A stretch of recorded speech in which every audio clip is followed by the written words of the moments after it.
I'm thinking I'd be lucky to get that on Christmas. I told them in the strongest of words to just do it. You see, this is a we just do it kind of show. I already bought brand new underwear. Cool. You're a complete loser. Episode 696 WCMF. Are you a boner guy? Oh, I was a boner guy. You know what? I miss penis. What are you talking about? I'm the one who should apologize. Is it going to be absolutely riveting? Is it going to change your life by any stretch? Probably not, but it's going to be at least entertaining, okay? By the way, for those people that are in the back, remember to shut the fuck up. I've been dying to say that. Matty-O! Cuz-a-roo. Slap-a-rooney. It's showtime.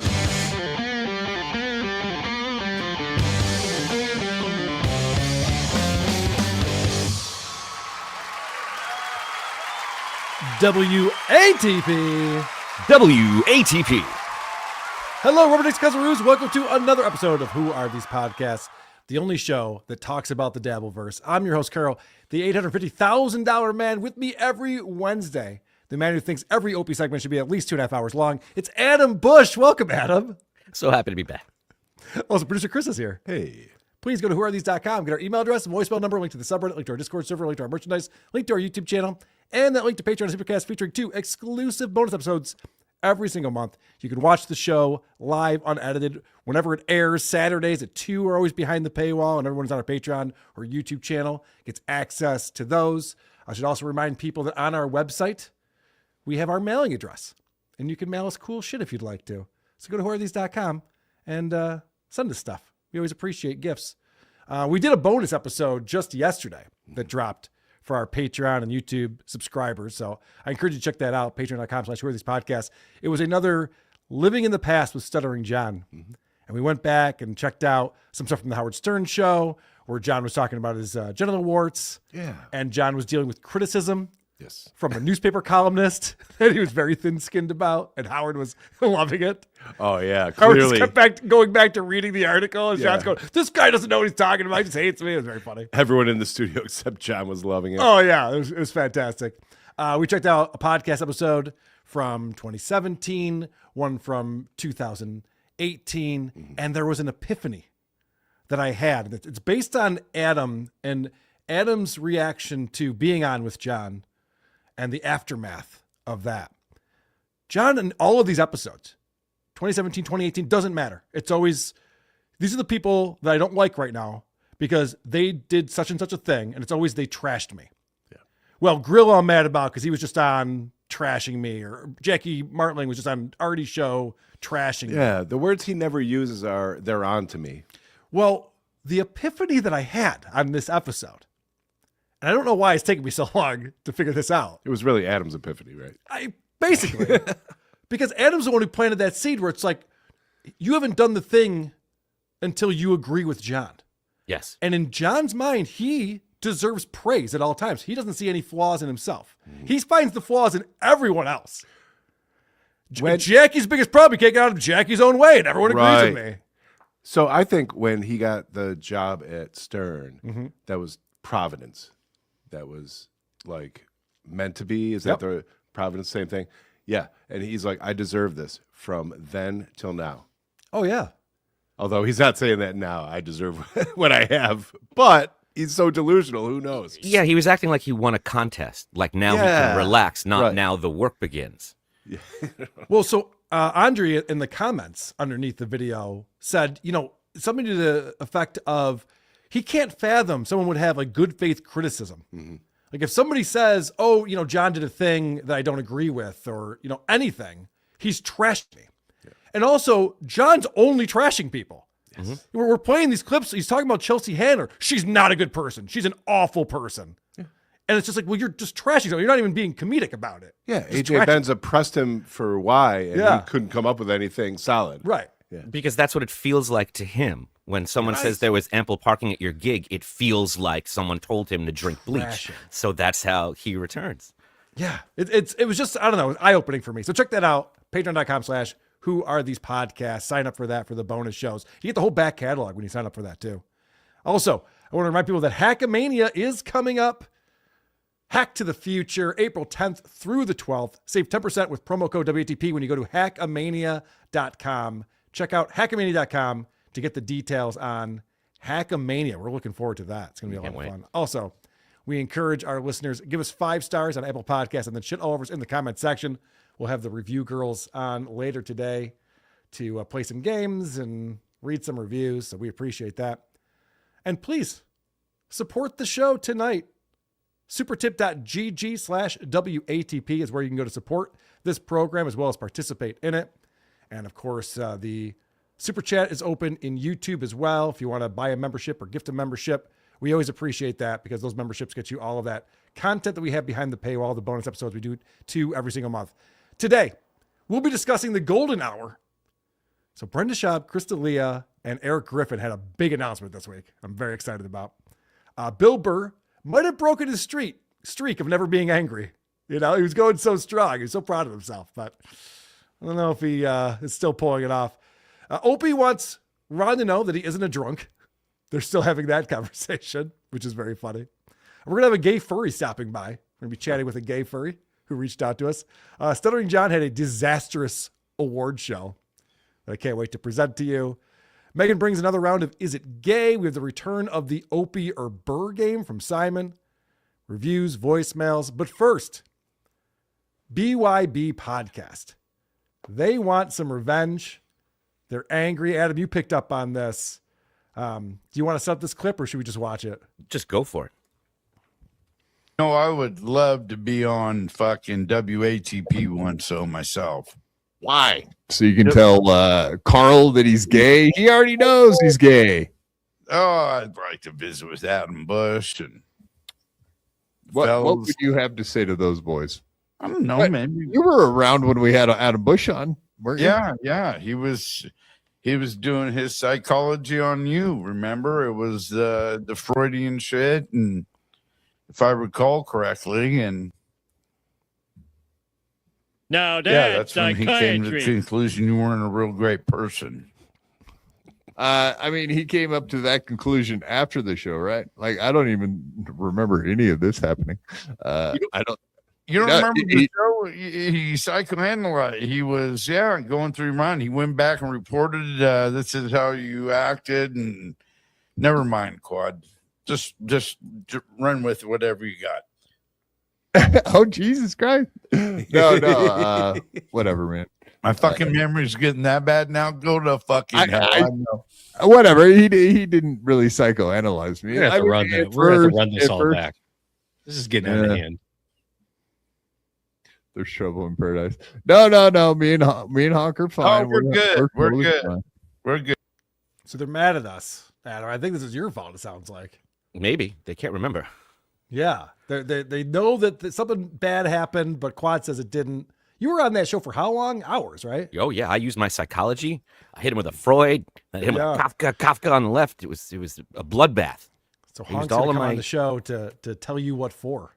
Or not. He can't remember. Yeah. You know, whoever we're supposed to be, diametrically opposed to, whoever Quad wants to send, claim has weapons and is heading towards a disclosed location. Doesn't matter who. We'll figure it out later. We're all friends here, guys. We're all friends in the Dabbleverse, right? Can't we all just get along? I'm cool. You just tell me who to hate and I'll hate it. Thanks, right. Opie's dad. You pulled another clip that I want to play real quick. This was from our Point Dabble Point episode this past Monday. It was over on Shuli's channel on Rumble, if you missed it. And because Shuli can't play clips of John or else he gets a DMCA strike on YouTube. So we had Judy on. Miss Judy came on the show. And, Judy dabbles in true crime. She's an attorney, but she recognizes the fact that true crime's a big category for podcasts and YouTube channels. And so this gets brought up, and Judy talks about something that's very interesting to her. Hiking video, please. Hi, Judy, familiar with the Robert One case, getting Joe Price vibes from VTL.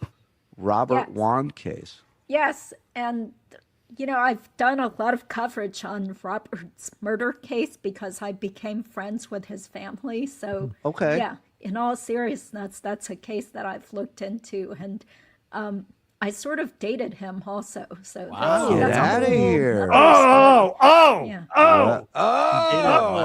Oh, that's John's. That's going to be John's thing. Oh, you bedded down a criminal, Miss No, Judy. he wasn't the criminal. He was the victim by three gay friends. 3 gay friends stabbed him, or at least 2 of them stabbed him to death. Sorry to hear that. Get out of here. Yeah. Wow. So there was a whole gay angle to They stabbed him in the butthole with their penises. Boom. Good one, Carl. Thanks for leaving my joke in there, Adam. Much appreciated. Well, it's So what do you- relevant to the case. what do you know about this case? It's pretty much how you described it. What's fascinating is that it's an unsolved mystery involving this lawyer who is married to a woman going to the house of this throuple, this homosexual male throuple, where he spent the night and was drugged, murdered, all sorts of disgusting things happen that was Yeah, gay cleaned up. sex. Right. Like injections and semen where it shouldn't be. So maybe you're right. I don't know. It was very complicated. Yeah. And he is not a gay man. And they called the cops, and everything had been cleaned so completely that they could never really pin anything other than obstruction of justice. And I was wondering who sent that chat in, and if that's a regular person, because they were accusing Vince of looking like the one kind of psychopathic roommate there. And she just answered it so readily, and it all went by so fast. This is a famous unsolved mystery that very much circles around whether this man was gay or not. And she used to date him, and her voice That's gets interesting. more and more choked up the more she talks about it. I'm wondering what's going on over there, and if we can ask her. So what you're saying is, Carl, get off your ass and produce the podcast, The Creep Off. Get her on the show and present this case. Someone should produce that show. Right. So someone should do it. If it has to be Adam Bush, so be it. I'm in. past semen where it shouldn't be. Semen where it shouldn't be. Oh, Where you got to should see it that. be? The ears? And I like, had to keep there's it in my testicles. they took needles and injected him. But there's no drugs in there. They couldn't find anything. Somebody like cleaned this body, and they just say someone ran into the house, murdered him, and left. I want that crew on my team. Seriously. Very good. They were Sounds very, amazing. very good. And they're free. Oh. They're all free. When my dishwasher broke, we had Serve Pro. I don't know if it's anything like that. They can't clean semen out of a corpse. You don't know that. It's not listed on their website. It's not their slogan. It does say and more. So it's not their slogan. Well, it's like the semen out of a corpse. Is this too close to home for Adam? He does not seem like he's having fun with this. Oh, no, I'm having a great time, guys. This is fun I for can me. tell. It is. No, especially since he's dead now. But it was funny because it came out of this. Everyone was making fun of John for not picking up on Clay Dabbler talking about his like bulimia or Yeah. his and how they brushed by it real fast. And then she had dropped that and everybody brushed by it real fast. And I wanted to just shine a little light on it because I thought it was fucking fascinating and definitely do a creep off about it. All right. Well, I will definitely do that. And I wasn't familiar with the case, and that's not the point of Point Dabble Point. So that was it was enough for me.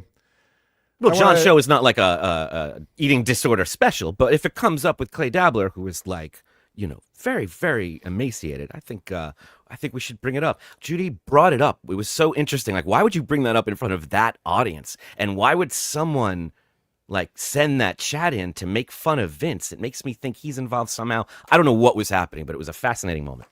Whenever Vince is brought up, I always think that he's involved somehow. I feel like it. Yeah. I feel like he has Pretty to be. safe assumption to make. So there he is trolling his own friend. Yeah, that's what he does. Oh, right. That's what he does, right? I forget. Yeah. I forget. You're right. Like Vince has friends. Right. I'd like to meet these people. All right, we're going to get into the golden hour and the big announcement that happened over there. We got Bill Burr, Stuttering John, Opie stuff, gay furry coming out. I guess that's the theme of today is gay stuff.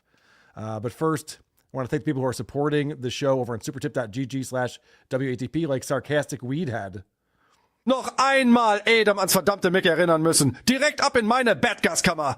I stand by that. Mm-hmm. That's Schuberbrand. General GK.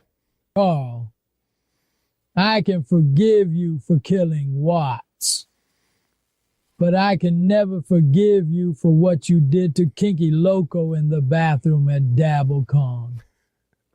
He's still afraid to poop alone, you monster. We're all afraid to poop alone. No one should poop alone. Kiki Loco will get over it. Ricky became a YouTube member. Thank you very much, Ricky. Check out the membership tab for all the bonus shows. We post them there. And Bradley 2577. If you cancel/change WTS, I'll commit a hate crime. Yeah, big announcement on who are these socials. We're going to be changing formats a little bit. Still going to be Mike Geary and myself hosting the show every Thursday, 4 p.m. on either my channel or his channel. It'll still be on the podcast feed as well. But the difference is, instead of Balin Dupree and Woke Dad, we'll be talking about the Dabbleverse on that show. And we'll have a guest on every single week. Cardiff is going to be our first guest slotted for tomorrow. Gonzo is here with $5. Carl, send me the link one of these days. I want to talk to Adam about how to speak to our words like SJ appropriately. I think we both have the recipe. Oh. Gonzo, yes, I would love to have you on the show. It's always a scheduling conflict. I've tried to get Gonzo on the show in the past. Come on, Gonzo. We got to do this. We've been talking about it for years. Let's make it happen. Labyrinth Mystic, $3. Is Vince Littlefinger or Varys always involved? Yeah. Good question. Usually in a negative way. Tukey's unpaid staff. Welcome to my new podcast, Gay Shit with Carl. That has a good ring to it, actually. Write that one down. This is fantastic. Everything is fantastic. Write that one down, producer Chris. I think that's a good one. All right, let's get into the Golden Hour, and of course, Golden Hour has a bunch of different hosts on it. It has Chris D'Elia, Eric Griffin, and our buddy Brendan Schaub. Because to me, I'm just like, oh, it's literally a blimp in the road, man. So Eric Griffin, early on, they're doing their plugs where they're going to be performing stand-up, and it turns out that Eric and Chris are going to be in Austin in March, and this gives Eric a really good idea. I have an idea. Oh. You're going to be in what's Austin in March. Yes. What if we asked the club at like one of the days, 4:00 in the afternoon? Yeah. We do Golden Hour live in Austin at the Vulcan. That's not a bad idea. Huh? Yeah. Huh? But that's not a bad idea. But I don't know how to do it. You ask them. No, I know that. I don't know how to do it with all The the Vulcan, setup I know and the Vulcan boys well. I can hit them up. Yeah, there we go. Let's do a Golden Hour you can ask live him, yeah. in Austin. All right. What could go wrong with this? Golden Hour live in Austin. I mean, the only thing that could go wrong is they find out they no longer have a fan base and no one shows up, and it's embarrassing, which is exactly what happened to Funnier and the Kid last year when they did a live show in Austin. It was going to be every month they're going to have a live show. And then they realized that, oh, yeah, no one cares about this show anymore. What could go wrong? It's a matinee. You're right. Yeah. It's like, oh, no, it's actually very embarrassing. Yeah, and why bother trying to build a new audience? They're not going to like it. Right. Well, I have evidence of that. The clip's coming up. But I thought this was very interesting, the dynamic here, because of these three guys, one of them tours around the U.S. and performs in theaters and makes a very good living doing that. And that is Chris D'Elia. So Eric Griffin's like, hey, wouldn't it be cool if we did a live podcast? And Chris is like, yeah, I'm not sure how we'd do that. And what he means by that, because they're both like, no, just contact the owner and see if we get Yeah, a date. I knew that part. He's like, yeah. I've set up gigs. The thing I don't know how to do is like this show that we do zero prep for in front of an audience seems like a really bad idea. Yeah, don't forget about Dummy over there. Yeah, then we got idiots say the dumbest shit ever. So speaking of that idiot, so Brendan Schaub, you just saw what Chris's reaction was. This is how Brendan tries to rag on him. No, this is Chris. No. I want to do it. Ooh, I don't want to support you guys. I don't know how to do it. I want to do tough. it. I have no clue. Guys, I've been in show business for 30 years. Wait, why are you doing that? Are you doing chin right now? What's going on? I didn't understand this at all. What happened? I don't know. Like, Brendan Schaub doesn't know how to rag on people. So he just starts doing an Asian accent. And Chris didn't say any of that. That just came, all lay off the Asians. That all came out of nowhere for some reason. I think that what's going on is that these guys stink and Chris is the only one who knows it. Yeah. It's like he had Botox and his face is frozen, and so his lips don't make the movements he wants them to, so it came out like that. He didn't know what else to do when he was frozen like that. It's terrible. The Golden Hour has over 400,000 subscribers. And this episode from 5 days ago has 48,000 views, only 274 comments, which is kind of surprising for 48,000 views. But if you remember, the way this show started was The King and the Sting. And it was Brendan Schaub and Theo Vaughn. And that's when people were subscribing to it because of Theo Vaughn. So now they're going to double down. Brendan decides, he's doing the hilarious Asian accent thing. That was nowhere near what Chris said or did. And he decides like, oh, I'm rolling now. Chris, I had no idea how to do. Everything is insane. You know what's silly about it is like no one's ever said when you're dumb you're Asian. Yeah, right. Who do they say? That's never happened ever. Who do they say, Eric? Don't get me involved in your gay agenda. So I'm picking up on something here. There's a dynamic that's going on. Yeah. Chris is getting annoyed with these two retards because Eric Griffin, he's so vanilla, for lack of a better term for a black man. Yeah, loud vanilla. Yeah. Like he has no takes. He's not controversial at all. So he goes, yeah, no one would ever say a dumb move was made by an Asian guy. And Chris is like, who would make a dumb move? Who would do a stupid thing? The Polacks, Eric. The Polacks. Come on. Get on board with this. And Eric's just like, not touching that thing. Yeah, why would you be interesting on a podcast? Definitely don't do that. And you're going to see more evidence of this where Chris D'Elia is just had it with these two idiots. He doesn't know what to do with them anymore. They bring nothing to the table. But now, the way this all started is that Eric Griffin was just like, you're going to be in Austin. I'm going to be in Austin. We should do this show live. And Chris is like, I don't know. And then they go, oh, what are you, Asian? And he's like, all right, I guess we could do it. And I think this is actually happening. Yeah, so let's figure that out. Oh, thanks, Would bro. you be interested, everybody? So that's the Yeah, thing. sure, I'll do it. Show for some sure. interest. It'd be fun. If they say yes, just connect them with me and I'll Okay. figure out the logistics. Okay, cool. Yeah, Sounds Nick's good. got it. Cool. Yeah, we need Nicholas out there, Yeah. Casey, Oh, fuck, everyone. Oh, God, Jesus. What a party, though, honestly. Arsenio Hall. Okay. So the producer's like, yep, I'll get this set up. It's like, shit, should we have a meeting before we just start reaching out to this company and figuring this out? Can I say yes and do this? Yeah, exactly. Because the producer's like just trying to like, all right, boss, you got it. I'll get on this. I'll get us a date. It's like, I know, but could you hold off just for a minute till we figure this out? Here's why they hate each other. Because if this was a band, they'd just be like, let's go play a set. We love playing together. They wouldn't care where. You pointed it out. There's no act. So they're like, what could we do? If it was solo stand-up sets, they'd be like, yeah, fuck it, book it. I'll play wherever. But what are we going to do together? You going to do your Dat Fan impression again? What's going to happen? I literally watched The Fighter and the Kid live in Austin last year when they tried to do a live show. And they came up there with no plan. Brian Callen was just like pointing at the sign, like, oh, look at this sign on this behind the stage here. Yeah, it's like, oh boy. And then they went to Q&A 20 minutes in, like, hey, anyone have any questions for us? Ugh, not great. So yeah, I'll be keeping an eye on this. I hope that this gets booked and that they try to pull this off. Now, you just heard Brendan make a joke about, yeah, we're going to need our producers and Arsenio Hall. Well, this gets Eric Griffin very excited.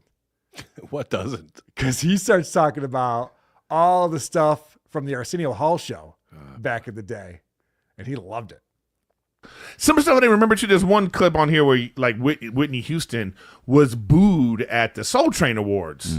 And then she's like really emotional about it because she was like, when they say I sing white and all this kind of stuff, and it was like, I was like, oh man, I forgot that kind of stuff was going on. But what I'm saying is to have her there and then talk to her about it. I remember when when Whoopi Gold, remember when Ted he goes, oh, you're still talking? yeah, because it's gonna be a clip that goes viral. Hey, notice I'm not interrupting. No, but Ted Danson. No, this won't go bonkers. Remember when maybe Ted in Danson the did black community? blackface? I don't know. Eric was like, whoa. I'm remembering stuff I saw on TV 35 years ago. This might go viral. Yeah, don't stop me. Yeah. And they're just like, it's not that interesting. Please stop doing that. But these guys, they're just not hungry anymore. That's the problem with this. Well, Eric might be. I don't understand who would appreciate this show. It's just like low IQ adults talking about a TV show they saw and when Whitney Houston was sad on a talk show. Yeah, Chris is clearly the smartest one there. He is. Oh man, Chris has done some. Chris has done some fucked up things, and his comedy's not great. But he's got a head on his shoulders. He's kind of understands. He's able to read the room a little bit better than these guys. Oh, I should mention I was reading through the comments because they're like, "Tell us, guys, do you want us to do a live show in Austin?" I could only find one comment like, "I'd go to a show in Austin." Oh wow. Was it Brendan's sock account? Probably. Ask for a guarantee. That's a weird comment. Okay. So now because Eric Griffin's got on this whole thing about Arsenio Hall and how epic it was and all these guests they had, fucking dummy Brendan Schaub has to relate to it by remembering something that he remembers from Arsenio Hall. Hey, Eric, Imagine if it was internet. Eric, you remember when Arsenio Hall had Bill Clinton on? And it basically won him the goddamn election when he just started playing the saxophone. Everyone's like, he's so relatable. And he was just that was like a blowing whole that thing in the saxophone. 80s. Remember there was a big deal. A joke that in the 80s was Bill Clinton's the first black president. That was like the joke all the black comics were doing. Right. Remember Ghostbusters? Oh, I remember Slimy? It's so stupid. First off, Bill Clinton didn't run for president in the 80s. I'm sure Eric Griffin was alive at the time because he's talking about how he saw him on the Arsenio Hall show. Yeah. So you probably know that was not what every black comic was saying in the 80s.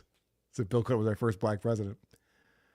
But also, what a fucking bore fest. And thank God Chris D'Elia's watching this. Watch his reaction to what this idiot just said. Bill Clinton's the first black president. That was like the joke all the black comics were doing. Right. He doesn't know what to do with that. Right. Yep. That's what all the black comics were doing. Yep. Good stuff. All right. Can we please get off this subject? Well, they bring up the fact that Louis Farrakhan was on the Arsenio Hall show. And this conversation is a disaster. This is a debacle. But I want you to pick up on the fact that Chris D'Elia, again, is baiting Eric Griffin and fucking with him. He's having fun with it, at least. Well, I mean, he did a lot. Arsenio Hall gets a chin on him, huh? But he also had Farrakhan on, and I think that's what canceled the show. I don't really know much about Farrakhan. I know a little bit about him, but he was good or bad? I don't know who he is. He's still alive? I'm younger than you guys. No, I just know because I remember my parents said something about him. They were huge fans of Farrakhan. Hey, here's what's crazy is during this time period, Bill Clinton was going to Epstein Island. How cool is that? Okay, so you see what Chris D'Elia is doing. He's even like looking over at Eric like, my parents are huge fans of Farrakhan. What do you think about that? Was he a good guy or a bad guy? He's baiting him. Yeah. He's like, Eric, you got a take on this? Yeah, Eric, you're black, remember? Yeah. What do you think about black nationalism, huh? What do you think? Million Man March? What do you got? And Eric says nothing. Eric has nothing to say about this. And fucking dummy Brendan Schaub's just like, I don't know who that is, but you guys know that like Bill Clinton was playing saxophone, and look at how big the chin is on Arsenio Hall. Good stuff. I hadn't noticed that. That was great, Brandon. Yep, that was pretty good stuff. If you thought they had zero chemistry from that clip, wait until they get into the Epstein Island talk. Check out this chemistry between them. What is this? That's like an underground bunker. It's a It's an elevator. It goes underground. No, that's the backdrop of Ellen DeGeneres' stage. Honestly, it is. Oh, it is. Wait, what? Oh, you guys don't know. No, I don't know it. Sorry. Nick, educate him. But what is this? What is this? I hate this is because this is not a house, right? Right? Dude, haven't you ever seen Stranger Things? You know how there's a little door? Oh, that's fucking stupid. Oh, interesting. No, That's it's weird. not. It's just palm trees. She killed Twitch. Yeah, sure. She killed who? Sure. Twitch. What's that? Her DJ. Oh, she killed him. The Yeah, she's a dancing guy, murderer. the guy from So You Think You Can Dance. Yeah. Did he died? Yeah. He killed himself. All right, here's an idea. I'm going to throw it out there. What if a producer or someone wrote down 6 things they're going to talk about that day? Maybe it's in the news or something that they saw or viral video, whatever. So these guys can maybe be ready to talk about that. You know? So that they're talking about Ellen DeGeneres and her set or Epstein Island or Farrakhan or whatever. Just be a giant note on the wall that says, don't let Brendan riff. I know. He always takes it in the wrong direction. But these guys like have nothing in common. I don't think these three would ever hang out with each other. No. All of this is convoluted. Like I said, the way the show came about was it started with Theo Von and Brendan Schaub, and then they started bringing in Chris D'Elia. They started bringing in Eric Griffin after Theo Von left, and then eventually it just turned into these three, which have no chemistry and nothing to talk about. And it's interesting because, go ahead, Adam. No, unfortunately, I feel like no matter how much prep Chris D'Elia did when shown Epstein Island, he was going to say, I don't know what that is. What is that? What am I even looking at? How would I even know? It's funny you say that because they talk about Epstein Island for a while. You can tell that Chris is uncomfortable with it. He does not want to talk about sex with underage girls. So how about that live podcast we're doing? yeah, right. All of a sudden he's just like, all right, I got some dates open. I can make some calls. Yeah, right. Fit my writer. But the thing I was talking about before, where these guys just aren't hungry anymore, they're just going through the motions. They're not trying to be funny or interesting. The producer brings up the fact that like Tim Dillon had a very funny bit about this. It's not comfortable. Well, no, that's just, you get there, elevator down, party time. Okay, but Tim Dillon did a sketch where he was that temple moving to LA to try to become an influencer. It's incredible. That's funny. Yeah, he's funny. The costume is so funny. Wow. Okay, so that's an elevator to go down in there? Okay, cool. Is that amazing? That sounds like a funny podcast. Let's check that one out. Yeah. The producer, Nick, is just like, by the way, some people turn this into amazing comedy. Just FYI, like Tim Dillon did a whole thing where he thought about it ahead of time. And everyone was stunned. And I went, yeah, Tim Dillon's pretty funny. I've seen him do funny stuff. Oof. Yeah. Not good. Maybe you guys should look into it and try to copy it a little bit. They have nothing for this.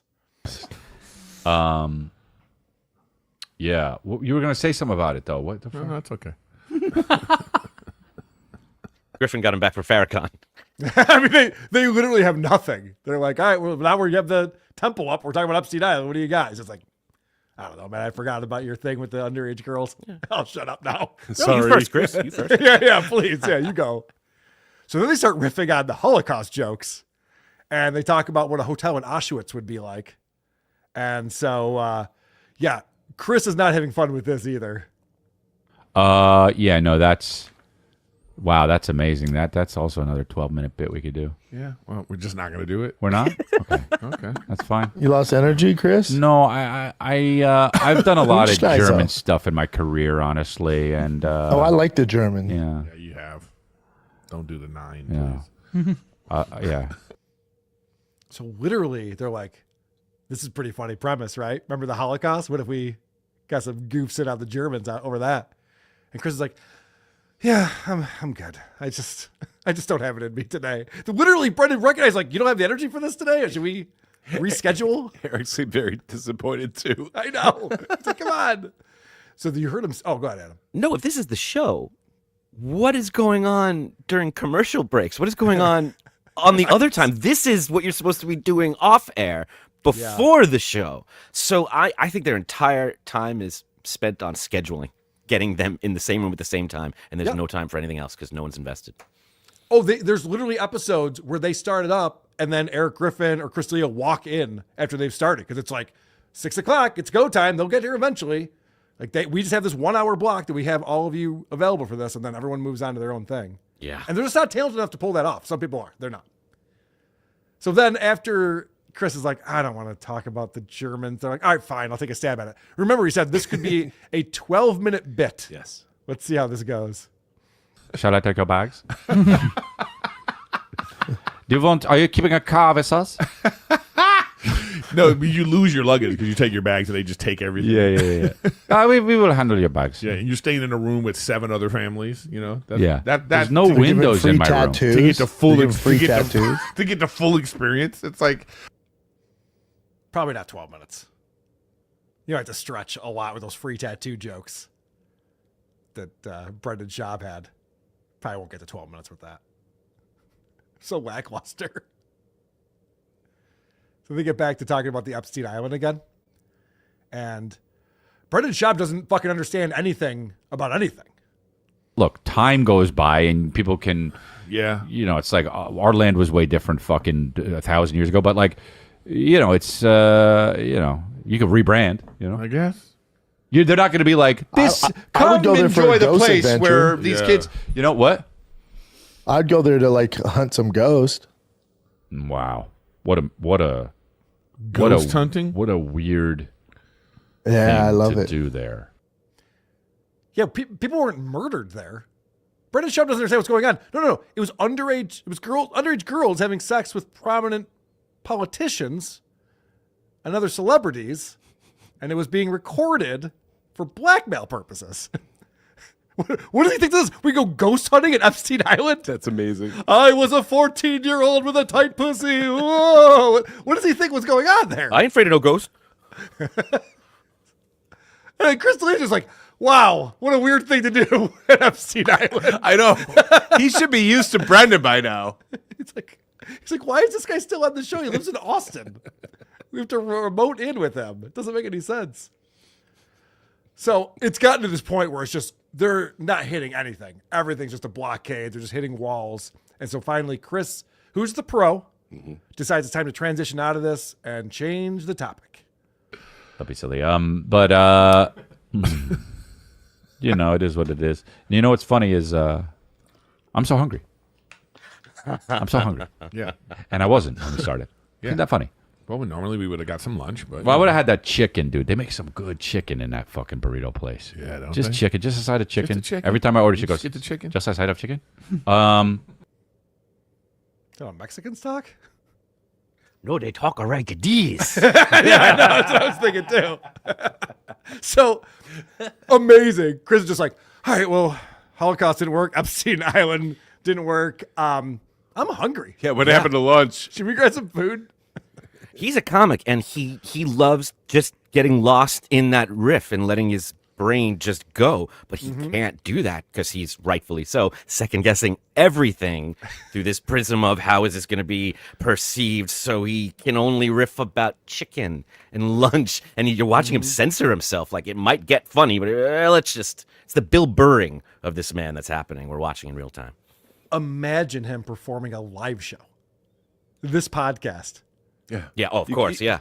Can only roll your eyes so many times. It's like, hey, did you guys see the homeless guy out front? Disavow. How about Eric those Griffin's food out. trucks? Good stuff. So then Eric Griffin, he brings up something that is so uninteresting, and thank God he gets called out for it.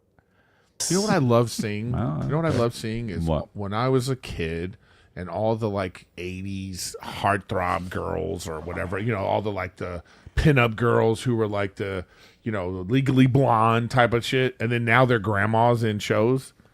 You know, You like that? Yeah, I love that. I love seeing it's like, That's how you know you're getting older, Yeah, right? I'm like, That's how you know you're this, getting older. this is the mom now. You're the mom now? yeah. How does that feel? Yeah. It's just happening right before your eyes. Yeah. Dude, do a podcast on it. You know? That's what this is. Yeah. I love that. Eric Griffin brings up something that's so boring. Do you know that actors get older and play different roles? And Schaub managed to miss the point twice. Yes. That's hard to do. Should do a podcast on that. And poor Chris Lee is like, unfortunately, we're kind of doing that right now. Yes, very unfortunately. Because Chris D'Elia's response to this is perfect. I don't often compliment Chris D'Elia, but chef's kiss on this one. No, but it's like you see a lot of those now. Yeah. Yeah. That's not interesting. How is it interesting? Turn it into Jurassic Park. No. I'm saying, why is it interesting to you? Thank you. That's not interesting. Why do you think that's interesting? And then Eric Griffin goes on this whole explanation, and Chris goes, oh, right. Okay, yeah, I get it. Okay. I was like, fuck it. You should have stuck with it, man. You should have really just made him explain why he said that out loud during a comedy show. Yeah, hopefully at the live podcast. Yeah, that would actually be interesting if he quit the show at the live podcast and put these two on blast. I'll never work with either of you idiots again. I'm done with But this. before I go, explain yourself. Yes.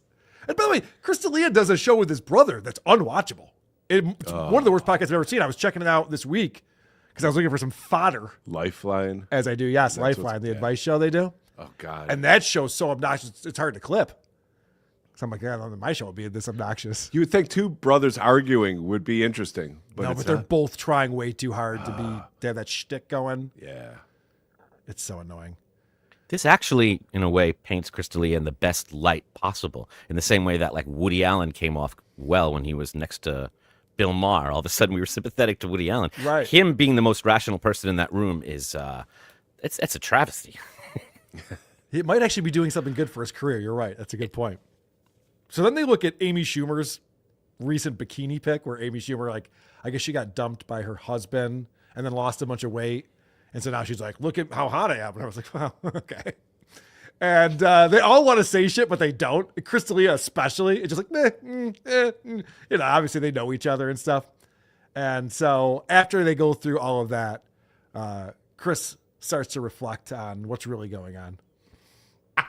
Oh my god! I just everyone who pretty much every star is so fucking crazy. It's just so insane. It's you know, the people who are not huge stars, you can find them and they're not nuts, but the huge stars are just, they go nuts.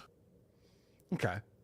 So this asshole with his shades on right now, who's done zero work and just expects people to watch the show, is like, can you believe these celebrities and the way they go about their days? Unbelievable. And he was actually stretching while he was saying it. Yep. Yeah. But this is a perfect conversation starter and jumping off point for Eric Griffin, who can't wait. He's like, oh, I got something for this. Bro, think about, when is the last time you think Tom Cruise went to the post office? Oh, well, I was actually thinking about that recently. I'm like, oh no, he's yes-anding that? Chris, I was trying to give you credit for this show. I thought he was being sarcastic. No, they go into a whole thing about our celebrities just like us, and then the producer's like, do you guys go to the DMV? It turns into a whole thing. Do you have a cult? I was just thinking about this the other day. When's the last time Tom Cruise went to the post office? Oh, you should stop thinking about that. Yeah. Forever. Never think about that again. Definitely don't bring it up on our show. Anyway, the golden hour, everybody. Good stuff. We still have Bill Burr coming up. Bill Burr still working on not getting angry. I don't know if the garage door is going to help him with that or not. Sounds like it's not going to. We do have an interesting back and forth with him and his wife, Nia, as well. Opie is getting triggered by the chat. We have to talk about what's going on with Opie and Ron, because there's a weird dynamic that's going on there. We also have a gay furry coming out. We got some questions to learn more about the gay furry's lifestyle. It's about time. I know. It's the one thing I haven't checked off the list of things WATP has tackled, the topics we need to tackle. Stuttering John did his second ever Dukie Award ceremony, which is an utter disaster. We'll get into that. But first, I want to thank the people who are supporting the show. Supertip.gg/WATP. Chad's missing upper lip weighing in. I'm glad to see that I've chased you pussies away from Watts. I've got Blind Fat Mike to cancel KMS and Watts. If you need me, I'll be tutoring young minorities in the ways of erections. Holy shit, Woke Dad was the reason why Kirk Minahan ended the show? I had no idea. Labyrinth Mystic. It's been all over the place lately. I appreciate this guy. I have a new running theory that if John is not an alcoholic, the mixture of Klonopin and alcohol is finally taking its toll. He shows a number of the severe side effects of the abuse, whippets too. Slurred speech confusion, has trouble concentrating, like he's drunk, cognitive trouble like memory loss or concentration. Exhaustion, trouble breathing, like how he talks in 3 to 5 word bursts. That is true. And honestly, if you had AI Dr. Steve at my intervention, I'd be like, yeah, you're right. Yes. I have a problem. For some reason, if Dr. Steve says it, I'm like, fuck, they got me. Mm-hmm. I also like that combination of super tips where it's like you got one rap song going and then there's a guest rapper in the middle. Right. Comes in, breaks it down for you. Joey C comes in. Yeah.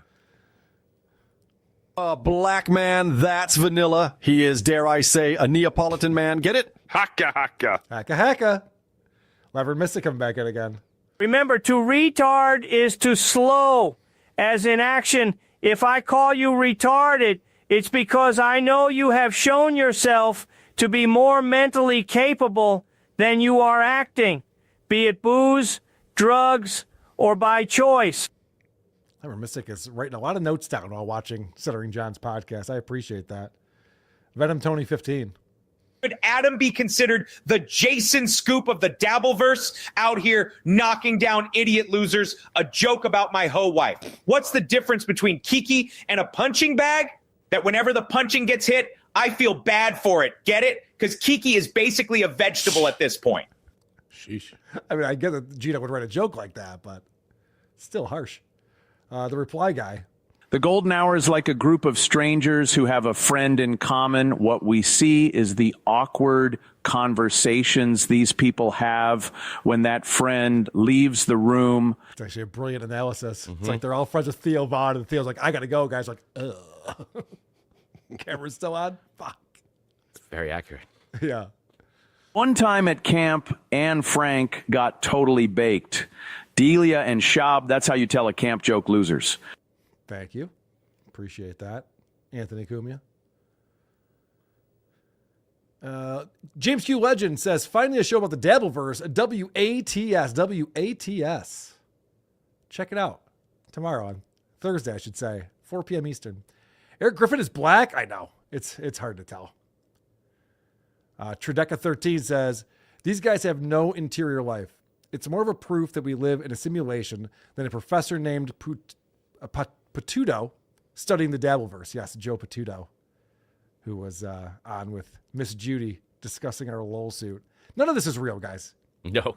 I'm convinced none of this is real. It can't be. All right, let's talk about Bill Burr. That's your beat, Adam. So I want to get your take on Bill Burr's podcast. Of course, he does a Thursday show. So we have some clips from last Thursday and then the Monday show from this past Monday. Let's start with the Thursday show. And he's working out his Riyadh comedy bit finally. I guess so. I don't know why he wouldn't have done this there. Yeah. Perfectly suited. This is the time to work out this kind of material. Where I think, like, how is there a God that loves us, that makes the kind of people that lead nations, that do what they do? I'm not just talking about us. I'm talking about all around the fucking world. Like these heartless, ruthless fucking lunatic people. It's really what the job attracts. So leaders of countries are ruthless, horrible people. Not just here, around the globe, everywhere. Around the globe, yeah. Like probably even in the Middle East, I would imagine. I don't know. I mean, I hear it's mostly nice there, but probably a few lunatics maybe running countries. It's interesting that all of a sudden he's figured this out. Because before he was just like, there's a Chili's. You know? He's very excited about that. But yeah, he continues on with this bit that he's working out. Because as we know, we learned this from Adam. Adam went to go, him and Christian Blatt went to go see Bill Burr perform stand-up recently. And a lot of these things that he brings up on his podcast are fleshed out and put into his act, and they're great. Yeah. He figures out the punchline, he figures out the angle, and people go along with them. It's like, oh, this is great. You hear it on the podcast, you go, what are you doing? Yeah. Should I not be in this room right now? I'm sorry. Maybe I walked in when you were busy with something. It's only the setup. You get no punchline. Yeah. So this continues. If there's actually a decent human being that is the leader of a country, if there is, you don't last long. It doesn't. Being a nice, empathetic person running a country, I just don't feel like that is a recipe. That is a recipe to lose an election or get whacked or have a military coup. They're just like, look at him. He cares about the regular Joe. He's a weak bastard. Let's fucking move on him. Anyway, Saudi Arabia, you've been great. Thank you, Riyadh. Thank you to the king. We'll see you next time. Yeah, right. Where was that bit? It's all true. Right. Everything he's saying. Well, maybe it wasn't Bill Burr. You heard a lot of excuses from these comics who went over to Riyadh. And they're like, well, you're told you're not allowed to talk about their government or Islam, right? You can't make any jokes about that. And I don't know. I think Bill Burr was one of the guys who said, that's fine. I don't have jokes about that kind of stuff. So what's the difference? That's not my act anyway. So I might as well go over there and do my act. Meanwhile, it seems like he has some thoughts about this. He does. Yeah. I guess the new part is he added, around the world instead of just here domestically. Right. Thankfully, it's not just America that sucks. This is an annoying take. This is where Bill loses me. I don't know, white people acting like they don't have power and need to take something back. I really do not. As a white guy, I don't align with the put upon white person. Unless you're looking at the white people that are doing it to you, who are then blaming non-white people. If you could just stop believing that lie and maybe look at the people telling you that you should be upset with, maybe you could enlighten yourself and actually figure out what's really going on. Did you just tell me to Google it? Mm-hmm. No, I don't want to do that. No. We had so much homework last week. I know. I can't keep up. Is it possible that what he's talking about has nothing to do with race at all and that Bill has just become a racist? What the fuck is he talking? He's always talking about like, these white people, the fucking white people. It's so annoying. There's people who do shit that you don't like. Who cares what their race is? What bothered me was just his part about like, come on, do your research, look it up, find out the facts. Why does that only apply to all of us? Why does that not also apply to him? Because he's already got it all figured out. I see. That's what he's implying there. Which is interesting. We 'cause have to do Well, our he had a homework. very different take after he got back from Rihanna, got all that shit from people. And now all of a sudden he's got it all figured out again. See, this is why Chris D'Elia didn't want to say anything about Epstein. He's like, I'm just not saying a word because it all sounds kind of disingenuous. Yeah. And speaking of the previous segment, Schaub says to the producer, hey, educate him. But Bill doesn't have a producer there, but that's what he's saying. Right. Yeah. And Bill famously says, I go to IamRight.com and get all my information to win the argument. Like Bill's literally explaining, like if you look for something on the internet, you'll find it. Oh, yeah. So find that white people are doing this horrible thing and be like, oh yeah, there it is. Go figure. Bill was right. All right.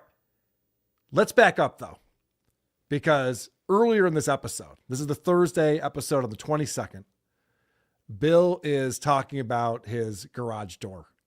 I guess his drum set is out in the garage. Is that right, Adam? Yes, that's where his drums are. So he wants to practice his drums, as you know. Bill loves playing the drums. And some anger comes out. I know he doesn't have anger issues anymore, but I'm concerned. I have a show coming up where I got to play 3 songs. And for the life of me, I can't get anybody to fix this garage door so it works for longer than 2 or 3 days. First it was the coils, then it was the motor, then it was this, then it's that, and it just keeps coming down, hitting the ground, and then immediately going back up again. I don't know what the fuck's going on. It's outside my area of expertise, and I finally had an afternoon off where I could go out and rehearse what I needed to rehearse. And doggone it, wouldn't you know it? So I lost my shit for about 3 seconds, and then I stopped and was like, I don't want to do this, and I stopped. Okay. So is that a relapse? He calls it one before this starts. He says, I broke my streak. I lost my cool. And this is how he explains it. Okay. So then he comes back on Monday and he's still pissed off about this grudge. I thought he was only angry about it for 3 seconds. And then he got over it and moved on, took that deep breath and wrote in his journal and figured it out. But apparently that was not the case. I got the Bon Scott fucking tribute with Dean Del Rey coming up, and I got to rehearse these songs, and I'm afraid to go in my own drum room. Huh? There's a first world problem for you.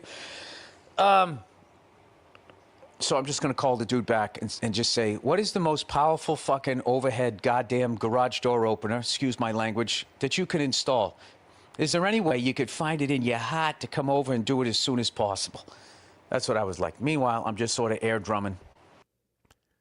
That's an angry phone call. Oh, yeah. That's an angry phone call to a person who it's not their fault. The garage door isn't working. No. And, you know, it's like even saying, bless your heart when you're in the South. It's like, go fuck yourself. Where he's just like, can you find it in your heart to get over here as soon as possible and fix this thing? He says that because he prefaces it by saying, so I'm just going to throw money at the problem. That's what I'm going to do. I'm going to find someone that I could give me the best, that I can spend the most money on. Can you find it in your heart to let me overpay for this thing? As if I'm doing you a favor. And I would imagine they have a lot of like emergencies that come up, and him having to rehearse for the Bon Scott Dean Del Rey tribute is not high up on the list of necessities. I don't want to fucking big time people around here, but are those difficult drums to learn? Fucking early AC/DC. I'm pretty sure I could fill in. Yeah, I think all of us could figure that out pretty quickly. Oh, when's the change? There isn't one. Nope. Oh, okay, cool. So I just do this? Yeah. That's it. Should I do a fill? No. Definitely not. You think they were weighing that in at the garage place? Well, what song is it? Yeah, right. Is he a Rush tribute band or what are they doing? No. It's early 80s. Oh, is it Neil Peart? We'll be right over, sir. We understand. We're on Time our is way. money. We gotta. Yeah. All right. So fortunately, our buddy Bill is cured of anger, even though he did have that slip up last week. I am cured of my anger. Every day I have these little things that I do. I write my journal, I do that stuff. One of the things I like to do is when I get into a frustrated moment is to, in an absolutely rated G way, communicate my upsetment. Okay. Yep. He forgot that he had a relapse, it sounds like. And that he told us about it. Right, and that we know about it. He definitely lost his cool. So this next clip where he's talking more about how he's dealing with his anger, this is disturbing. Sometimes you have to let things out. Yeah. You don't want to have things pent up. No. Because bad things can happen. There's this one intersection where there's no light and I have to try to get across it and it's frustrating. And I used to be like, Jesus fucking Christ. And then the kids would be like, Dad, watch me. I used to do that. Now I just come down and I just go, boy, oh boy, sure are a lot of cars out here today. Well, I'll tell you right now, this is enough to make a fella really frustrated. I just sort of mock how I used to be. It's kind of worse. Mm-hmm. Yeah. Yeah. You think so? There's just that bead of sweat dripping down the forehead. The kids are like, oh, yeah, he's exactly. going to blow. Yeah. No, I'm fucking great. Hey! I picture Flanders trying to keep it together. Yeah, right. Oh, it's that guy Gil. Everything's going wrong. Yes. Before he was just angry at the traffic. Now he's like yelling at himself in front of his kids and mocking who he used to be like 2 months ago. So they're like, that was still you, Dad. You're still the same person. Exactly. Yeah. So it's disturbing. It's like that Falling Down movie. It's like he's Right. gonna blow. Yeah. All it takes is just one thing to happen, and that's it. Well, that would actually be very interesting if he went on a murder spree. God forbid he tries to get a breakfast sandwich after 11:30. Oh my God. Why would you stop serving eggs if you have omelets? All right, so where we go next is someone writing in for advice. And Adam, do you want to set this up? Because it's amazing what Bill has gone through with this garage door. He's not understanding the parallels to the issue that this blue collar worker is having. Not at all. There's a real lack of self-awareness. An email comes in from this mechanic who works on a site saying, my boss is, I'm having trouble with him. Can you help me? And his instincts, Bill's, are kind of monstrous. He goes, I work for this horrible construction company as a mechanic in New England. Wait a minute. You're a mechanic on a construction site? So what do? You make sure the equipment's still working? Yeah. My boss put me on nights with no pay raise. Well, he didn't do that. The fucking people above him told him to do it. And 2 days notice. I work exclusively outside. That's interesting. He sides with the boss immediately. Doesn't even know the story. No. The people above him do that. Now, I used to own a company. I've talked about that before. Yeah. You know who I worked for? My clients. I had a lot of bosses. Because everyone who wrote a check to my company, I had to keep them happy. That sounds like a philosophy. Now, Bill, when he was explaining earlier that he needed his garage door fixed pronto, he's going to throw money at it. Don't you think that there was some poor schmuck who had to go there and work extra hours and get this thing done for Bill because he was throwing a little hissy fit? God forbid he was drumming at the time. Yes. You really haven't figured that song out yet? Yeah. This guy's working on the fucking thing. He's like, ah! Give me those sticks. TNT. Yeah, right. 2 and 4 and 2. Yeah, it's not that hard. I don't know. Who says that? When somebody says my boss is making me work late, who just instinctively says, oh, come on. I mean, it wasn't his fault. I'm sure, he has a quota that's being put to him by people above him, and we need to be nice to the boss. Just because he's making you work overnights outside with no extra pay, why are we jumping on this boss? That was odd. It really was. Some odd advice. We have a quick clip at the end here. He gives us a little more advice on his way out of the podcast. Oh, yeah. This is interesting. Somebody asked for financial advice. And listen to this. Could have quit my day job. I didn't. And I could have moved out. I didn't. And I just kept paying off my credit cards. I paid off all of my student loans. And then I saved up a bunch of money so then I could then move to New York City because I didn't know what the fuck was going to happen. Sorry, setting my alarm here. And talking to you guys as I'm walking out the door here. That's what I did. And ever since then, I've always tried to make sure that I never got myself in that situation again. So if I got out of it, you can get out of it, all right? Your life's going to work out. Just believe it. All right, go fuck yourselves. I'll talk to you on Thursday. Yeah, holy shit. He can't wait to stop podcasting. Could you imagine I just grab this mic as I'm walking upstairs? All right, guys, that's been a lot of fun. I'll see you later. This guy was like having serious debt trouble, and he's like, how do I get out of it? And it was such an old man like, well, I saved and did the right thing, so you can do that too, right? Bye. Yeah. Something else, he does have producers. There's ads here. People are paying attention to this. Someone is putting it up, not him. If you can't fucking edit out the beeps of your own alarm code, I had to go in and take 2 of them out and tell them to please not leave that in there. Is he an idiot? Someone let him do that. Why would he do that? That's hilarious. I didn't think of that. Yeah, he's trying to get fired and robbed. Yeah, right. He must have a good insurance policy. Because even Howard Stern back in the day would not let the beeps be played of phone numbers because people can just do anything. They're just letting him do that. All right, so the thing that we've been doing on this show recently, I've really enjoyed it, is we've been kind of analyzing Bill's relationship with his wife, Nia, because what we're finding out is that Bill, with this podcast and his transformation since Riyadh and the internet turning on him, has really become a different person. He's dealing with his anger issues and not swearing around the kids. And he's really mad at Whitey, as we played another example today. And a lot of people get the sense that this has something to do with his relationship with his wife, Nia, who seems to be difficult. Is that an okay word to use? She seems to be a bit difficult. Probably not, but she's problematic.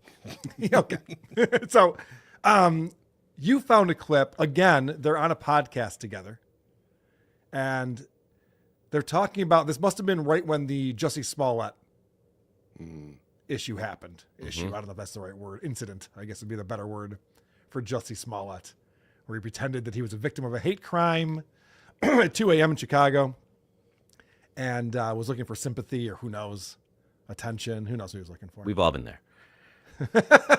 Tale as old as time. Come on. Sure. Why not? So should I just play this clip? Do you have any set up for this? It's just keep in mind of who they are now and listen to how they feel then.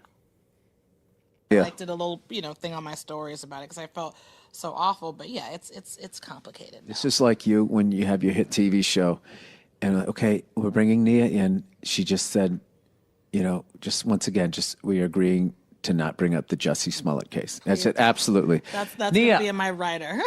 Nia, thank you so much for joining us. You look absolutely radiant. Oh, thank you. And congratulations on your big new TV show. It's a hit. I saw Apple Watches was advertising on it. You got to get an Apple Watch. Yeah.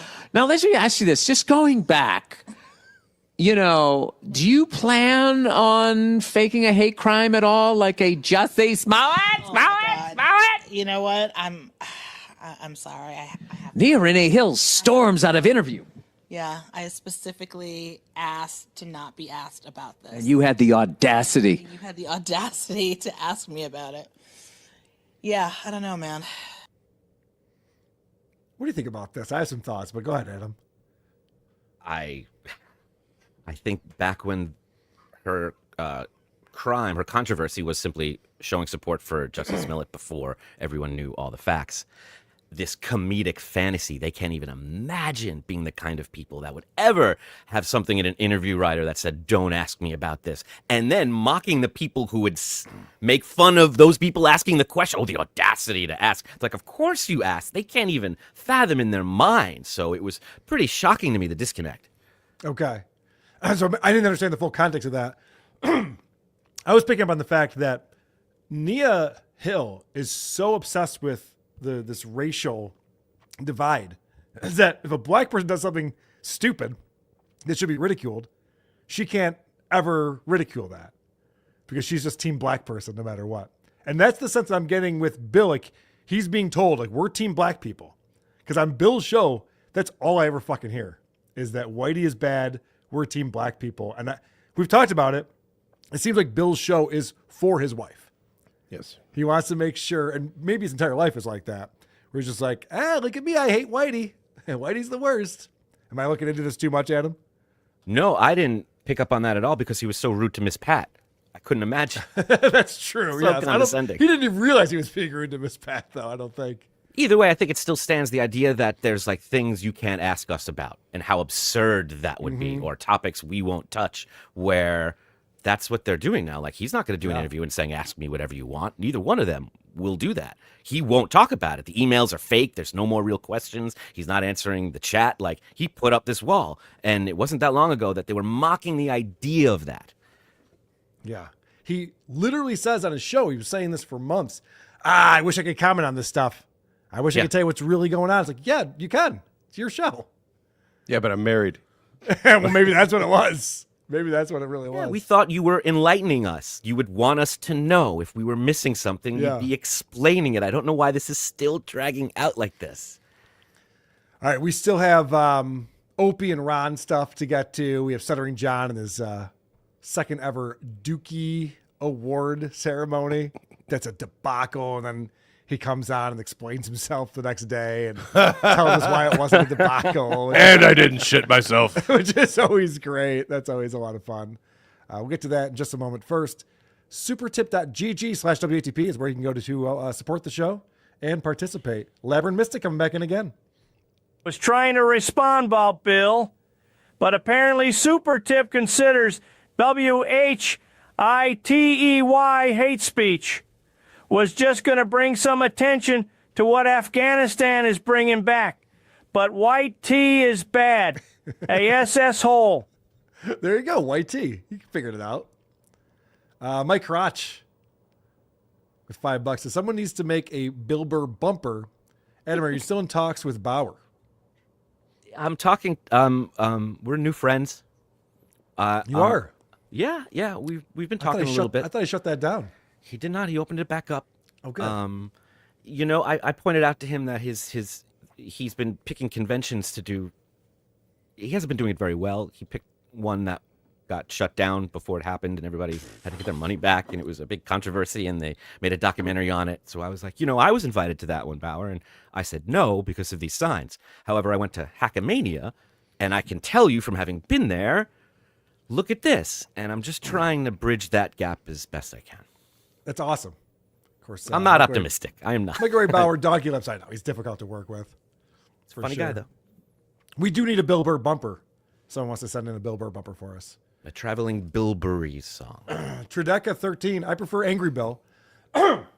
Anytime he speaks in a normal tone of voice, he sounds like a character actor from the 50s, like one of the lily white gangbangers from The Wild One. Okay. I do prefer Angry Bill as well. That's why he's famous. Michael C. The beeps are Nia Burr's white noise. The laziest man on Mars coming in. Hey guys, just wanted to support you, Mugs. Adam, I loved your patient high IQ attack on StutJo. Love y'all. Looking forward to DC3. Chris, hope your daughter's doing well. Tell Jenny J I said sup, yo. Will do, laziest man on Mars. Thank you very much. Sup, yo. She'll come down. Don't do that. Bree's doing good. Thank you. Yeah, she is, which is fantastic. We have an interesting guest that we're going to bring on right now. Of course, we covered the show called Barkcast and that was with Kaya came in and Mean Doug. And there's this podcast from these guys who created this gay furry dating app. And they come on as VTubers, and they're in their personas, and they do a show about being gay furries. And then I brought that again to Dick Masterson for a recent crossover show we did, patreon.com/wherethespodcasts, to check that out. And I thought Dick would be fascinated by this, and we went through and talked about this lifestyle and what it's all about. And then I had this gentleman reach out to me and say, "Hey, I'm a gay furry. Can I come on your show?" And I said, "Well, yes, you can, Lex. What's happening, my friend?" Hello there. And the Dabbleverse has reached a new low. That's correct. Well Thank you for being here. I appreciate having it. me. I have a few questions for you. Adam might have some as well. The first question I have is, I don't even know how to refer to your costume. Is the word costume offensive? I would say no, but generally they are fursuits is the Fursuits. terminology. But you're not like a sensitive community. You don't get upset if us normies call them a costume or something like that. Personally, I wouldn't, but of course I don't speak for all members of the group. You do right now, unfortunately. You're the spokesperson. You raised your hand and said, "I'll go out and answer questions from these idiots." So I'm only here for reference. I'm not here to represent. Got it. So what is your fursona? My persona is actually a coyote. That being said, I don't have a suit because whenever I get the urge to spend money, I find better uses of the 5K. Wow. That makes a lot of sense to me. Okay. That's good. Just saying. So do you just do you draw, or how do you become this coyote? No, it was actually drawn for me. I'm not an artist. I'm just a fan of the arts and the personalities that occupy the space. Do you go to the conventions? Have you traveled to meet these people? I've been to one, a really small one out in Texas a couple of years ago. It was decent, I would say. Now, when you go to these conventions, do you get to meet the people? Like, I imagine that you connect with them online, and maybe you know some of the more famous ones for different reasons. Do you get to meet them and see who they actually are, or is it just them wearing their costumes? That one, no. That one, I didn't know anybody. Like I said, it was a small gathering of just friends. I haven't been to any of the bigger ones. I would like to go, but I haven't had a chance yet. What's the average career length of a furry? I can't imagine there's a lot of old timers. Or, you probably age out of it, I would think. Retirees. Funny you should ask. I would be considered a gray muzzle, which is to say a furry over the age of 35, which is not that old, but old enough, I suppose. Well, it's old to be in that community, I suppose. Certainly, yes. Do you feel embarrassed about that? Do people make you feel embarrassed about that ever? The term is not exactly complimentary, I would say, but no, it's I think it is something meant to be phased out of. I just happened to continue it long beyond my time, I suppose. Okay. All right. So I have questions about the gay part of the gay furry community. Okay. Sure. What do you think comes first, like realizing that you're gay or being into like this fursona thing? That's a good question. I think it's different for everybody. For me, I probably figured out being gay before I figured out being into sonas and characters. Okay. What came first for you, Carl? I got to pick up the language here. Sonas. I like that. I'll let you know when one of those things happens. But these are two separate things, right? Being gay and being into the furry lifestyle. These are separate things, right? They are. They don't. I'm sorry. Go ahead. No, please. They don't necessarily coincide in all cases. No, there is a ton of overlap, of course. I think there is something very welcoming about being gay in the furry community. It is very open and inviting. Have you found the furry community to be welcoming to you? Oh, certainly, absolutely. Are most of your friends in the lifestyle? I would say half and half. I have furry friends and I have non-furry friends. How do the non-furry friends feel about it? Most of them are okay with it. They think it's weird, it's quirky and bizarre, which is understandable. Sure. Do you keep it from some people? Oh, of course. Yeah. I mean, it's not. It isn't for everyone. Do you have other hobbies besides fucking animals? I mean, people dressed as animals. Yeah, I do. I play video games. I read books. I listen to music. It's Go to pet stores. I'm really just a normal dude. Just happens to like arts and funny people who wear funny suits. But to Carl's point, is this a sex thing? Is that what it's about? When you go to a convention, is it about being sexually gratified while wearing the suit? Is that the ultimate, or is it more about just how it feels to be like? What is it? What's the appeal? The appeal is really just the freedom, the ability to be able to sort of be yourself or not be yourself, and sort of don a second identity or another sort of kind of a disguise from the everyday world. I mean, you could find that in a lot of different spaces. This is a specific thing that calls to you. You know what I mean? Oh, like sure. I pretend to be a producer. Of course, and I mean it's really no different from being a Trekkie and wearing the red spacesuit or the pin. Trekkies are worse, actually. You ever fuck a Trekkie? Way more embarrassing. Well, Trekkies because they love the show.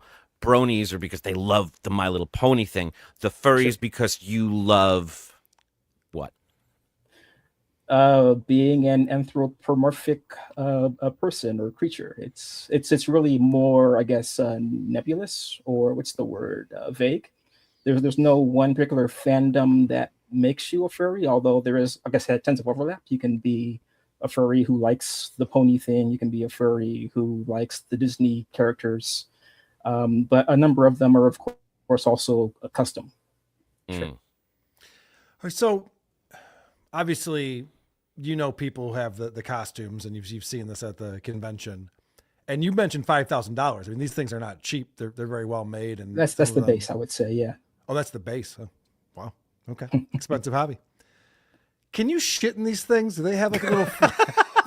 I went to a wedding and there was a convention going on, and there was a bunch of furries in the bathroom. They discouraged you from taking photos in the bathroom. But that didn't stop you. No, it didn't. But anyway, that's the point.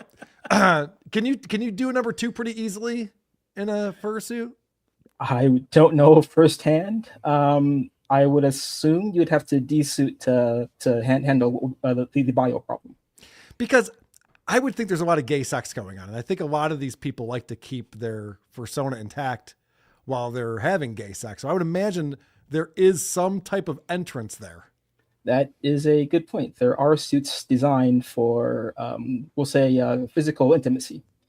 Okay. And yes, there are patches and zippers that can be undone for such actions. I wouldn't recommend shitting through one, per se.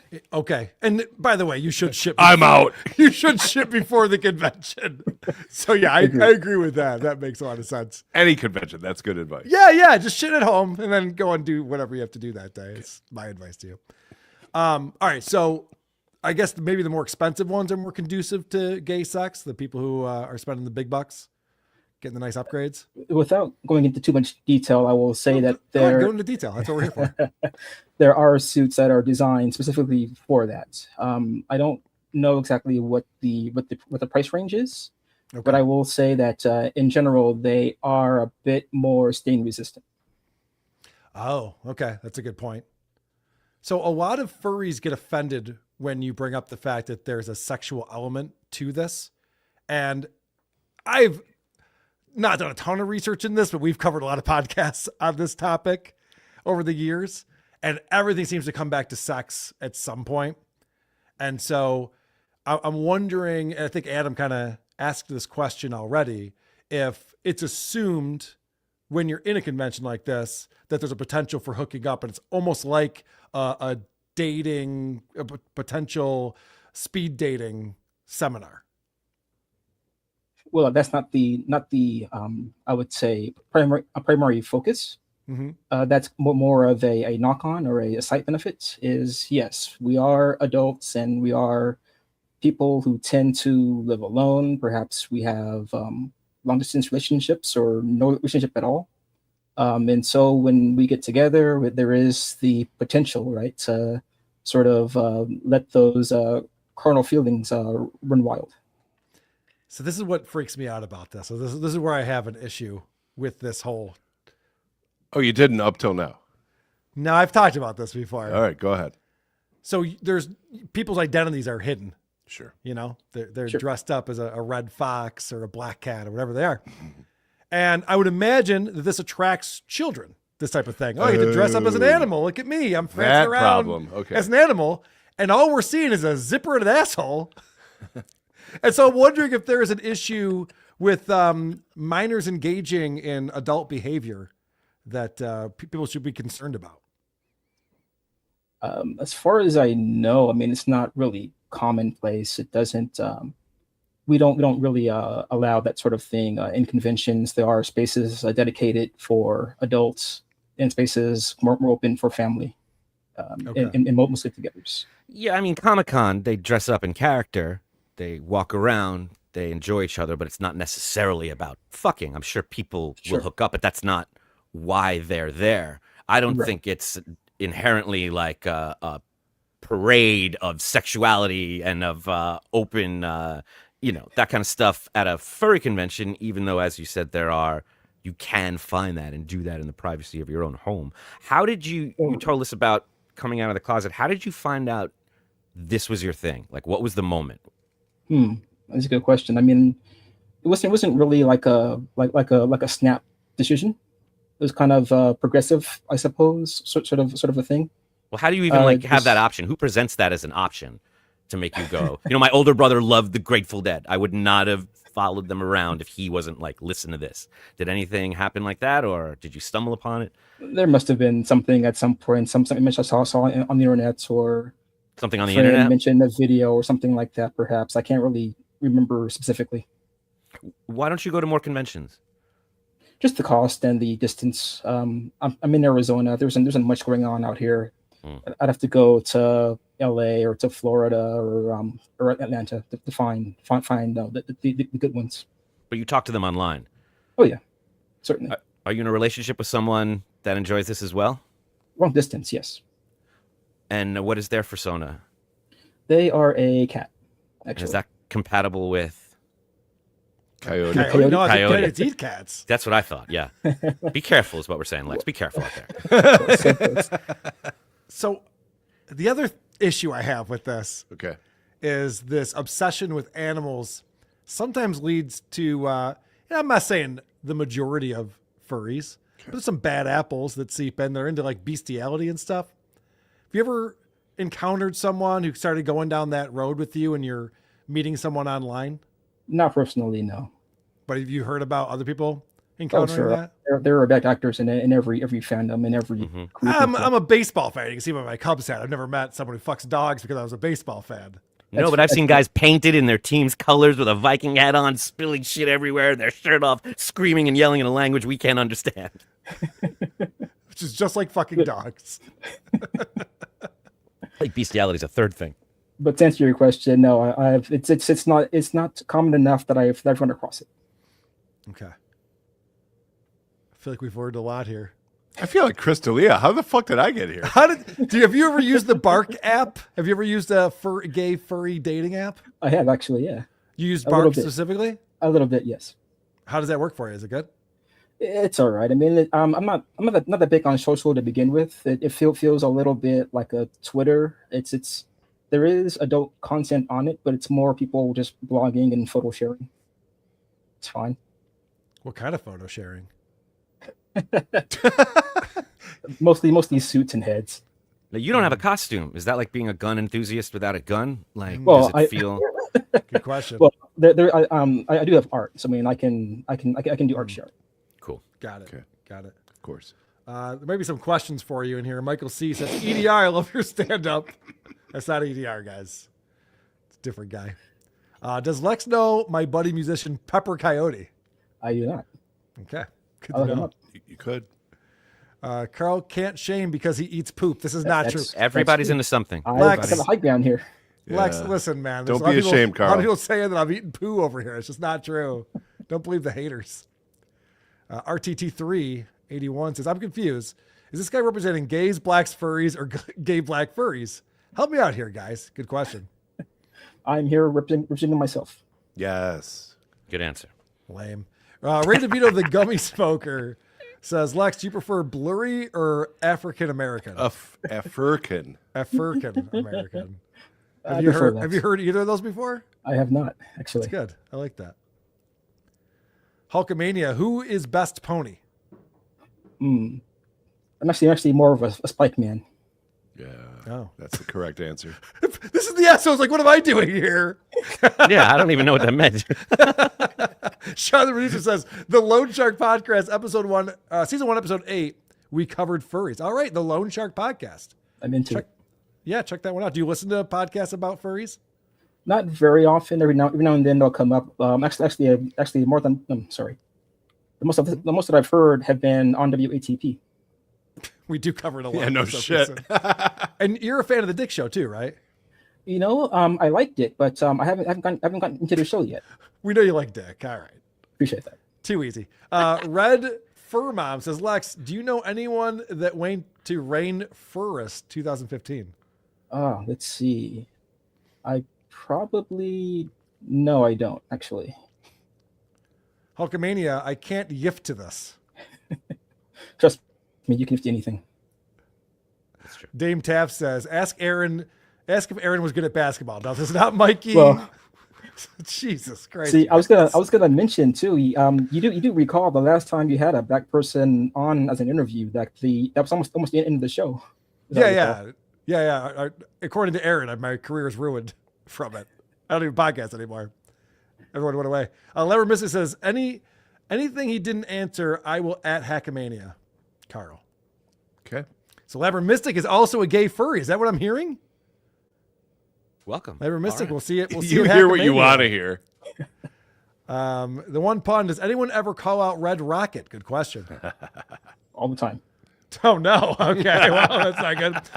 Lever Mystic on supertip.gg/WTP. Carl, the furry community is like modern politics. There's people who make it their identity. There's people who make it a hobby. Some keep it personal. Some profit from it. Never knew I was. I'm 40. Oh, so Lever Mystic is a furry. Oh, there you go. There you go. And he's 40. All right. Well, Lever Mystic, we'll talk to you at Hackamania. Looking forward to learning more about Bring it. your fursona. Yes, please do. Please. Laziest Man on Mars. Guys wanting to fuck in costumes doesn't creep me out. It's the fursona shit. I'm really a cat, a wolf, a marmot. You're a human, you creepy fuck. All right. Everyone has their opinions. This guy lives in Arizona. Instead of spending $5,000 on a fursuit, just shoot a couple of coyotes. That's a good point. You could make your own. Actually. Very true. I wouldn't recommend it. Captain Cheese coming in. Holy shit. Gay, furry, and black. Talk about a trifecta. Ask him what he thinks about Lola Bunny in Space Jam. Great question. Yes. That's a good question. Tits Which aren't big one? enough. 1 or 2? Oh, that's a good question. You've answered our question. I think that's Yeah, I think you're right. Yeah, one works, 2 does not is the answer. There you go. The reply guy coming in. Watch out for Rob Saul. He is not to be trusted. Do you know who Rob Saul is? I hear the name. I'm not too familiar. You'll see him in the chats when you're on your boards. You'll find him in there. Lex, thanks so much for coming out. This has been a fun conversation. I feel like I've learned a lot. Yes. I appreciate it. You have a really great attitude about this, and it was very brave of do. you to come on to a place like this. Is there, what's the biggest misconception that people have about you you wish you could correct? And we can end with Biggest misconception, I would say, is that it's all about sex, which I mean, again, that is an element. However, it is not. Mm-hmm. The other is simply, I think, like Carl mentioned, the sort of presence of youth. Again, I think we do a good job of keeping those two things separate, especially at conventions. There are places where adults go, places where families go, and the two very, very rarely cross, if ever. That. All right. Thank you. Anything you want to promote? Anything you want people to know about you, Lex? No, I'm a very, very private person. I kind of keep it to myself. Well, it was very brave of you to come on, as Adam said, and you were, apprehensive about having a webcam. So thank you very much for doing that. It No was worries. great talking to you, and I appreciate it, buddy. Thanks. No worries, man. Nice to meet you. Take care. Yep. See ya. Look at Lex coming in here. Oh, I forgot to ask him about Chocolate Rain. Fuck. I like how you're bringing them on. You're like, I have questions. Adam might have questions. Oh, I'm sorry, Chris. Did you have questions, Chris? I'm sorry. No, you made it sound like I know all about this. Idiot. He's our resident expert. He'll correct you whenever you're wrong, Lex. So I guess Lex is a brony, then. Is that what we learned? We could have explored that a little bit more, I suppose. There's some crossover. Yeah. The biggest thing I was surprised at is that he doesn't have more of a community. Like, that's what I heard and what I imagine the draw is to any kind of club. Like, people can convince themselves to like anything if they find a family, but it didn't seem like he had that. It was very interesting. More conventions, more, gatherings with those people where you can express yourself. I don't know. Right, you're saving money on the costume. You can travel a little bit. Yeah, he's like a deadhead. I don't go to shows. I don't listen to the music. I know. He's like, I live in Arizona. How can I get to L.A.? I didn't want to say, yeah. All right. Let's get into even more interesting things than a black gay furry.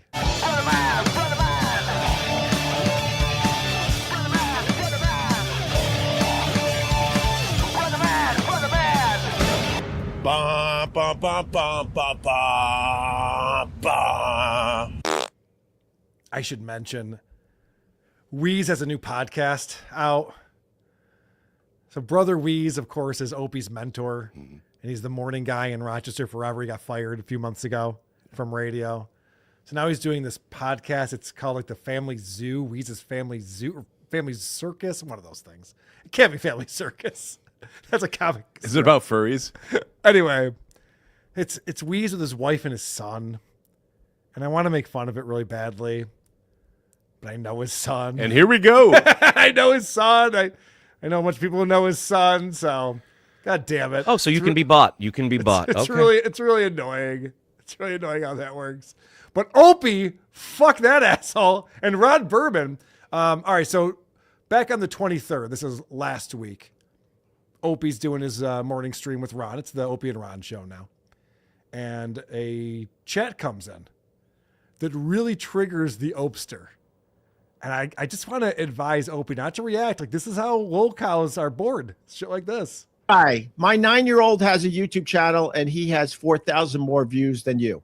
Opie looks like the waiter from Me, Myself, and Irene. And Ron looks like he should be interviewed by Chris Hansen. Enjoy the weekend, lads. Chris Hansen, isn't that the guy on Fox? No, he's the guy that interviews people that are trying to meet up with, people. By the way, can we get that kid on for the... Sorry. Go. Well, you asked. Did you not ask? He's the guy that interviews people that are trying to hook up with people that might be on the young side. Yeah, he's calling you a pedophile. He says you look like a pedophile, Ron, is what the person in the chat was saying. So we think we needed to hear the end of that? Like we wouldn't know where it was going? He takes way too long to explain things. Like, I know a thing. It's like, okay, it's fine. They still haven't figured out their chemistry, have they? No, he's angry at the chat, taking it out on Ron. But when the chat calls Ron a douche, Opie laughs and leaves it up, and that's suddenly hysterical. All right, so whenever this happens, Opie tries to figure out, why are the haters hating? So he gets real philosophical with that. But let me ask you something, Ron, for real, because you're a very smart guy. What do you think this weird internet hate is all about in the end? Like, what's your thought on that? Because in the end, I don't give a shit if I live stream to 4 people. I enjoy what I do. But these people are so obsessed with the hate. Where do you think it comes from, big brain Ron? Okay. So when Opie started seeing the numbers increase, he was bragging about it. We've had 16,000 people check out the show. He's telling Ron this live on the show. Yeah. And now he's like, I don't care how many people watch the show. Who gives a shit about that? It's amazing. And we see this with a lot of these guys. When there isn't a big audience, that's not a concern of theirs. And then as soon as there is a big audience, they're boasting about it. It's like a guy with a huge dick is like, who cares about dick size? Why is everyone talking about dick size? Short guys, are all concerned about height. Whereas people who are 6 foot tall and taller are just like, I don't get this height thing. Like, what's the issue? It's like, it's there's an insecurity there. Mm-hmm. I don't care about that. I think you do. I love that he tries to disguise it in like, what's wrong with the world today? When it's really like, why are they picking on me? Right. So that is how he framed this question to Ron, to say, what is going on with these people who are hating on the internet? I get the culture of fear. I get local news where, what do they say? If it bleeds, it leads. So they get the most horrific shit happening in your area, and we're such dummies, all of us, that we're like, oh, a house fire killed the whole family. Oh, and then you. Why would he say that? Why would he do that? I don't know. What a strange example. Yeah. What does that have to do with someone thinking you suck at broadcasting, Opie? Yeah, make sure you say it like Edith Bunker, too. Yeah. What's he doing? I think this is the stuff that Opie enjoys watching on TV. That's what it sounds like. The dogs didn't make it either? Oh God. Oh, no. So someone in the chat has a theory. I like this.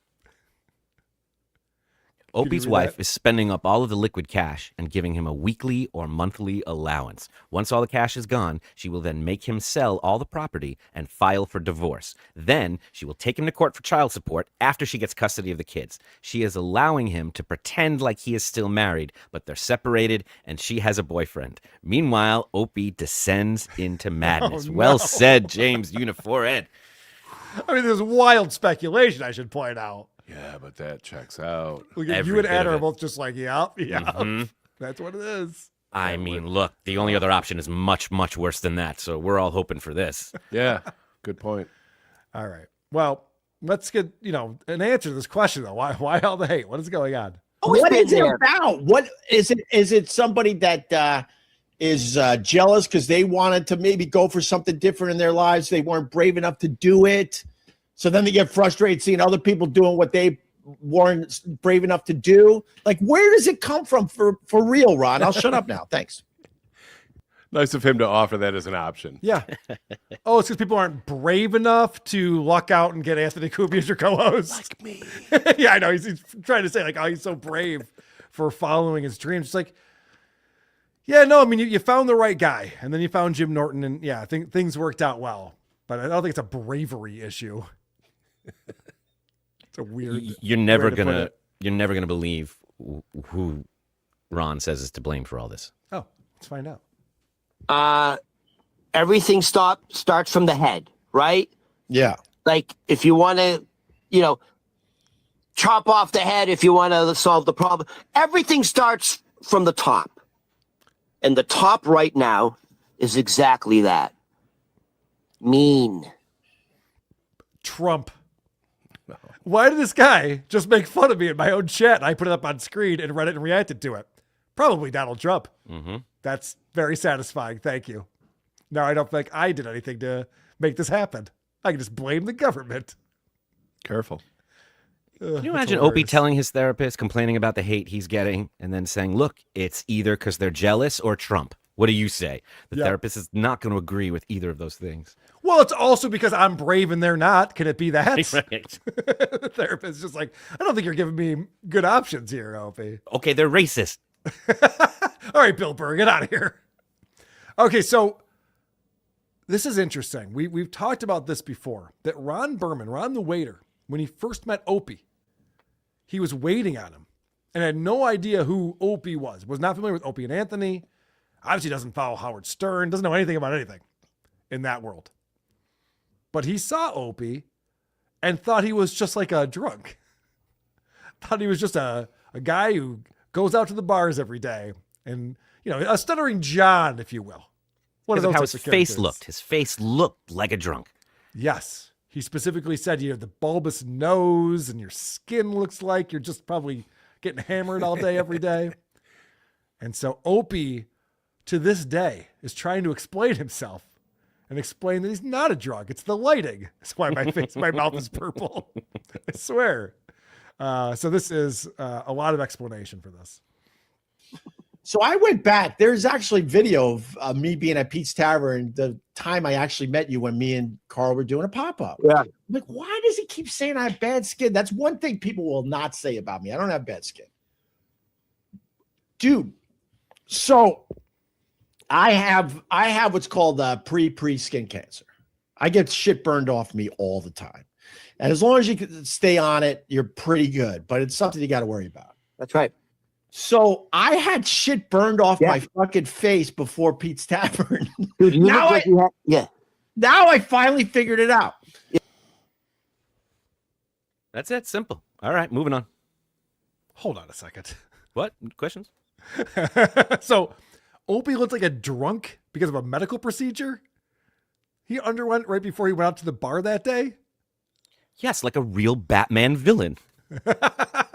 He had acid poured on his face. That's why he looks like a drunk. What aren't you understanding, Carl? Yeah. Yeah, check this out. Listen to this. He explains this further. So I had some pre skin cancer, whatever. I forget the exact name of it. Right in the middle of my forehead. No, you nailed it. Kind of in here. And so I went back, and how they do it is they drop acid on you to burn that part of the skin.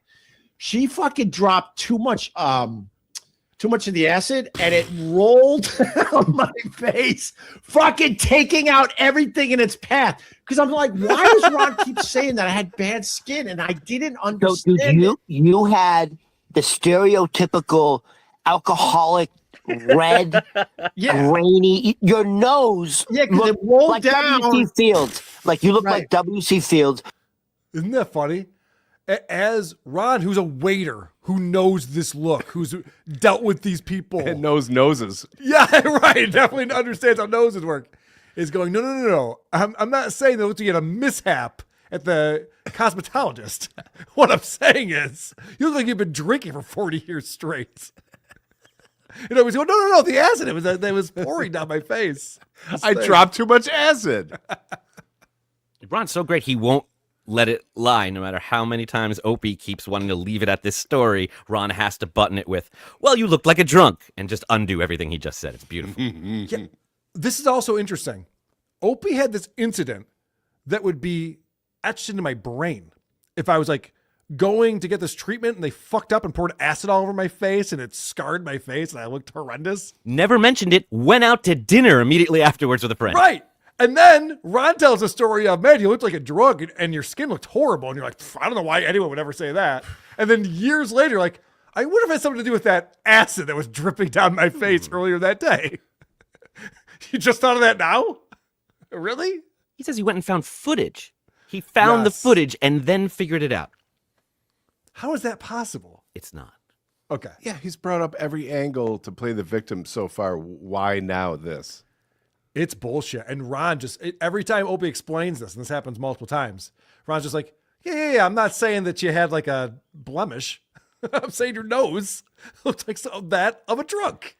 Yeah, is he taking Anthony Cumia's affliction and putting it for himself? Like Charles Bukowski suffered from lesions and had treatments as a kid. He wrote a book on it. It was so traumatic. It like shaped who he was. To this day, Cumia still gets mocked by people like Stuttering John. And now suddenly this is his Batman villain origin story.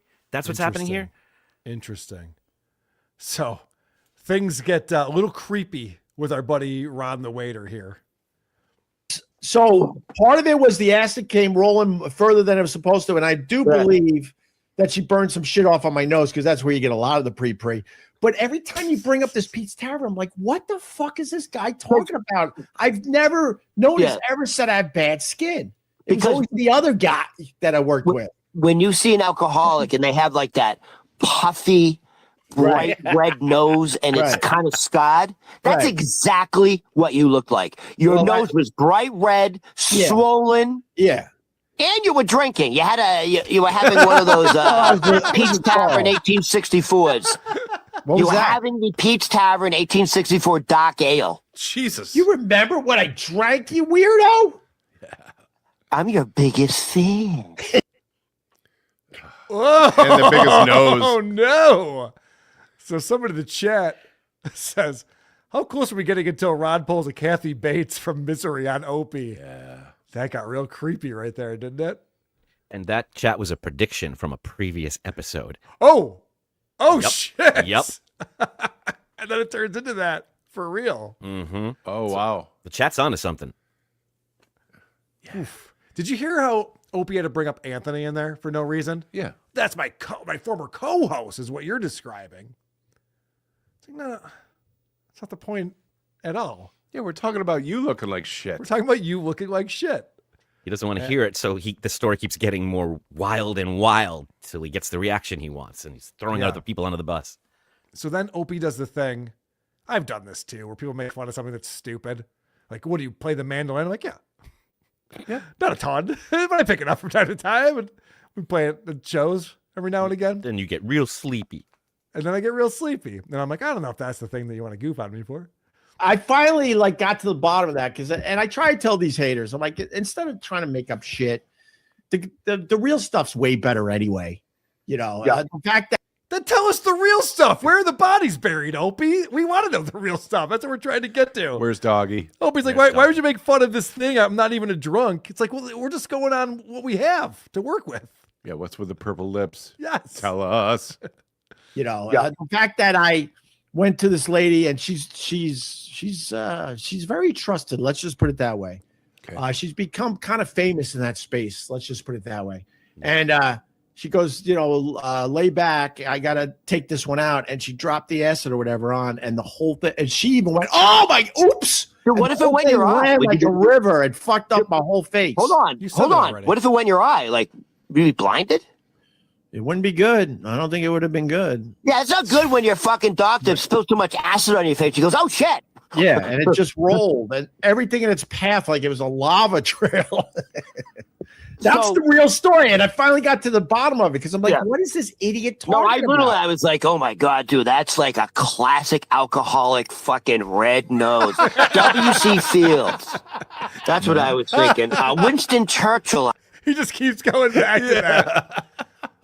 I think what Ron was alluding to there, maybe I'm reading into this a little bit. He's like, well, that could have gone in your eye and blinded you. Wouldn't you have like a malpractice suit or something? Like they're clumsy with the acid they're pouring on your face? I think what Ron's saying is this is utter horseshit. Yes! I think that's what he's saying. About a decade ago, a pipe burst in his apartment, and we're still hearing about this. He still has enemies over this. Somebody poured acid on his face and screamed, oops, oh shit! And there was no lawsuit. There was not even a mention of it up until today when he was reminded of it while looking at the footage. He's describing it as lava running down his face over his nose. Because no one's doing anything. They're just letting it drip and letting him, and he's screaming and screaming, and they're laughing. And then Opie's just like, hey, Carl, where are we meeting? All right, man, I'll bring the podcast equipment. I'll see you there. Then he went out to eat.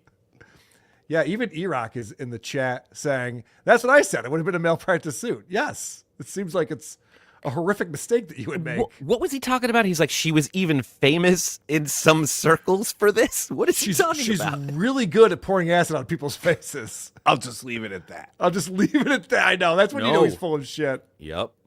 When he does that kind of stuff. So then they have to bring it back to Anthony for some reason. And I want to point out the chemistry here. These two have been working together for a while, and it really shows. That's what they'll say. Would he just like come in like reeking of alcohol or like straight up slurring his words? What are you doing, Ron? Well, you brought it up. What are you doing? No, well, you bring up everything. No, he was terrific, Ron. He was a breath of sunshine every morning when he came in. Oh, he never missed days. He came in looking as fresh as a fucking daisy. A breath of ethanol. What? He was not a breath of sunshine. He was a breath of ethanol. No, he was terrific. Oh my God, he was perfect. What an amazing time I had with him. He was. Oh my God. Good Lord. Yeah. He's like, oh, you thought I was an alcoholic? Well, I'll tell you who is an alcoholic. It's like, all right, well, that's not the point of any of this. But those guys work well together. He's so proud of the fact that Ron doesn't know Opie and Anthony and didn't recognize him, but he's really obsessed with this drunk thing. And I'm wondering why, and if it falls maybe into what the chat had to say, that he feels an invested interest in not being called an alcoholic and not being deemed an alcoholic at any point during his marriage and having that out there. Because he's been thinking about it. He's claiming this footage like he needs to do this, and he's not dropping it. And he keeps calling it, you said I had bad skin. No, he said you were a drunk who had bad skin. This was not a skin issue. This was a drunk issue. And I don't think he settled it, so I think this is going to continue. He doesn't want his wife or his wife's lawyers or the cops, or I don't know who or what. Did we start playing Opie or Burr? Not yet. Because Yeah, he's doing it for his wife. Yeah. Right. Or someone, something, but it's not this. Yeah, I'm going Opie on this. When he had the purple mouth, I'm going gay. When he had the purple mouth, and people are like, "Is he up all night drinking wine?" And then he starts his podcast as he's been drinking all night. I think Adam said that. Anyway, doesn't matter who. Wherever we found it, yeah. Yeah, whoever said that. And then Opie's just like, "This is stupid. You guys are ridiculous." Like, why are you overreacting to this if it's so stupid and ridiculous? There is something going on. It's not ridiculous. There is something going on here, I think. This came up with Stuttering John. He was like, "Oh, Carl doesn't have a beer." And I said, "Yes, he does. He also doesn't go crazy if I were to call him an alcoholic. He would not feel threatened or I'm defensive." a what, Adam? I'm a what? You're an abortion guy. Sorry, you're an abortion guy. An abortion guy. All right. So fast forward. Fast Cheers. forward Let's go. Fast forward to Monday's show. Opie had a weekend, and as a good DJ, morning DJ would do, he wants to give you an update on what's going on with him. He's got some news from his weekend. I cried this weekend again. What happened now? I watched a movie and it made me cry. Oh, is it Beaches with Bette Midler? No, it's That not one- Beaches. That one gets me. Yeah, because your community loves that movie. Ooh, yeah. That was the right response, Ron. That was actually a very funny line from Ron. Is it Beaches with Bette Midler? Could you imagine? I was like, yeah, actually, that was the movie I watched this past weekend. And a young Mayim Bialik. All right, where do you want to go from here? I think I want to skip to track 3. Yeah, good idea. He's talking Okay. about the one time he saw his dad cry. Okay.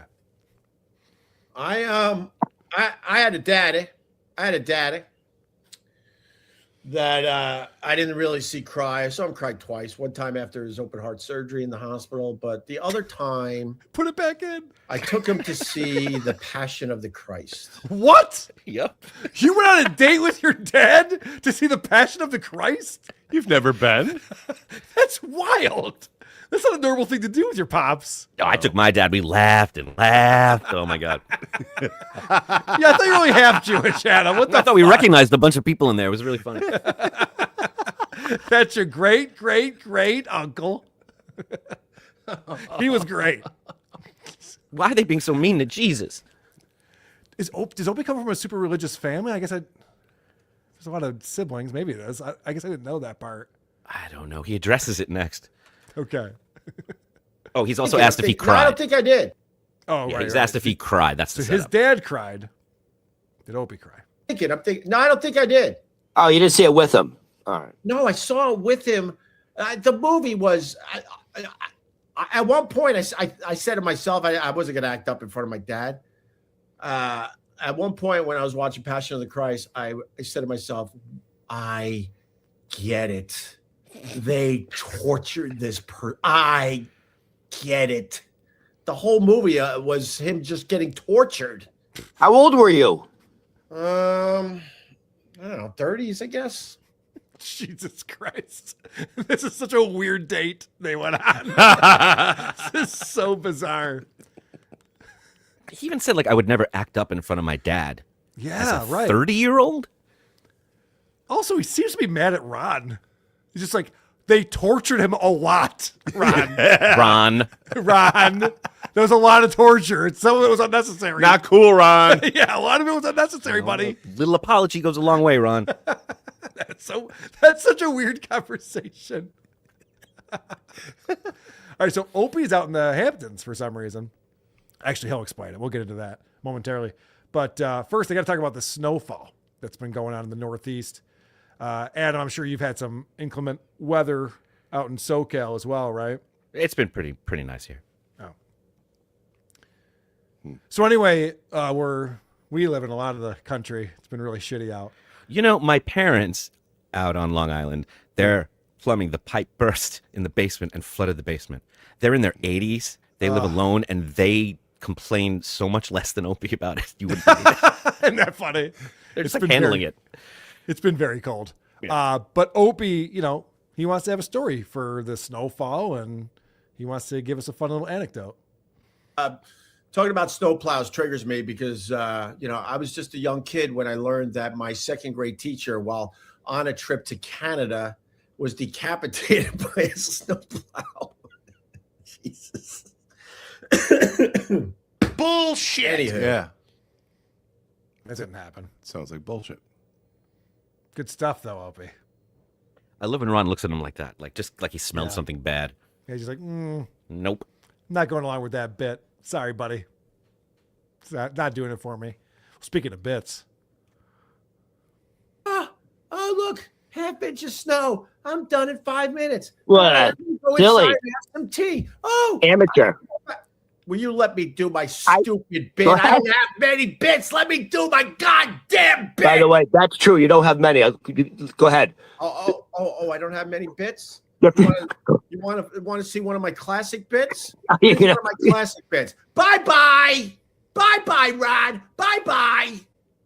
Oh, he did not. Opie's in a bad mood on Monday. Holy shit. He's got a case of the Mondays. He is not having fun with any of this stuff. Probably because of that movie he watched that made him cry. Yeah.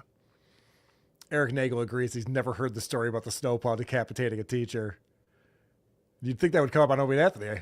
Or when he was Twice. disfigured by acid on his way to dinner. You didn't- Right, never yeah, came you up? think that might come up too. Saving Oh, the I guess good that was stuff for Opie that was Radio. post Opie and Anthony, but yeah, you'd still think it would come up at some point. I just lost respect for Opie. What? He'll gain it back real fast. Don't worry. Okay, good. Just hang in there. This is scary for our buddy Ron. Now, we know that it started off with Opie was throwing Ron a bone and like, all right, you can come on the show on Wednesdays and whatever. Because he met him at Gebhard's or whatever, and so they went up. So now Ron's the permanent co-host, and it's the Opie and Ron show. And Ron's like, we're doing it this time. And Opie even said, I'm making a run at it. We're doing this. This is going to happen. And it doesn't take much for Opie to be like, nope, I got better options.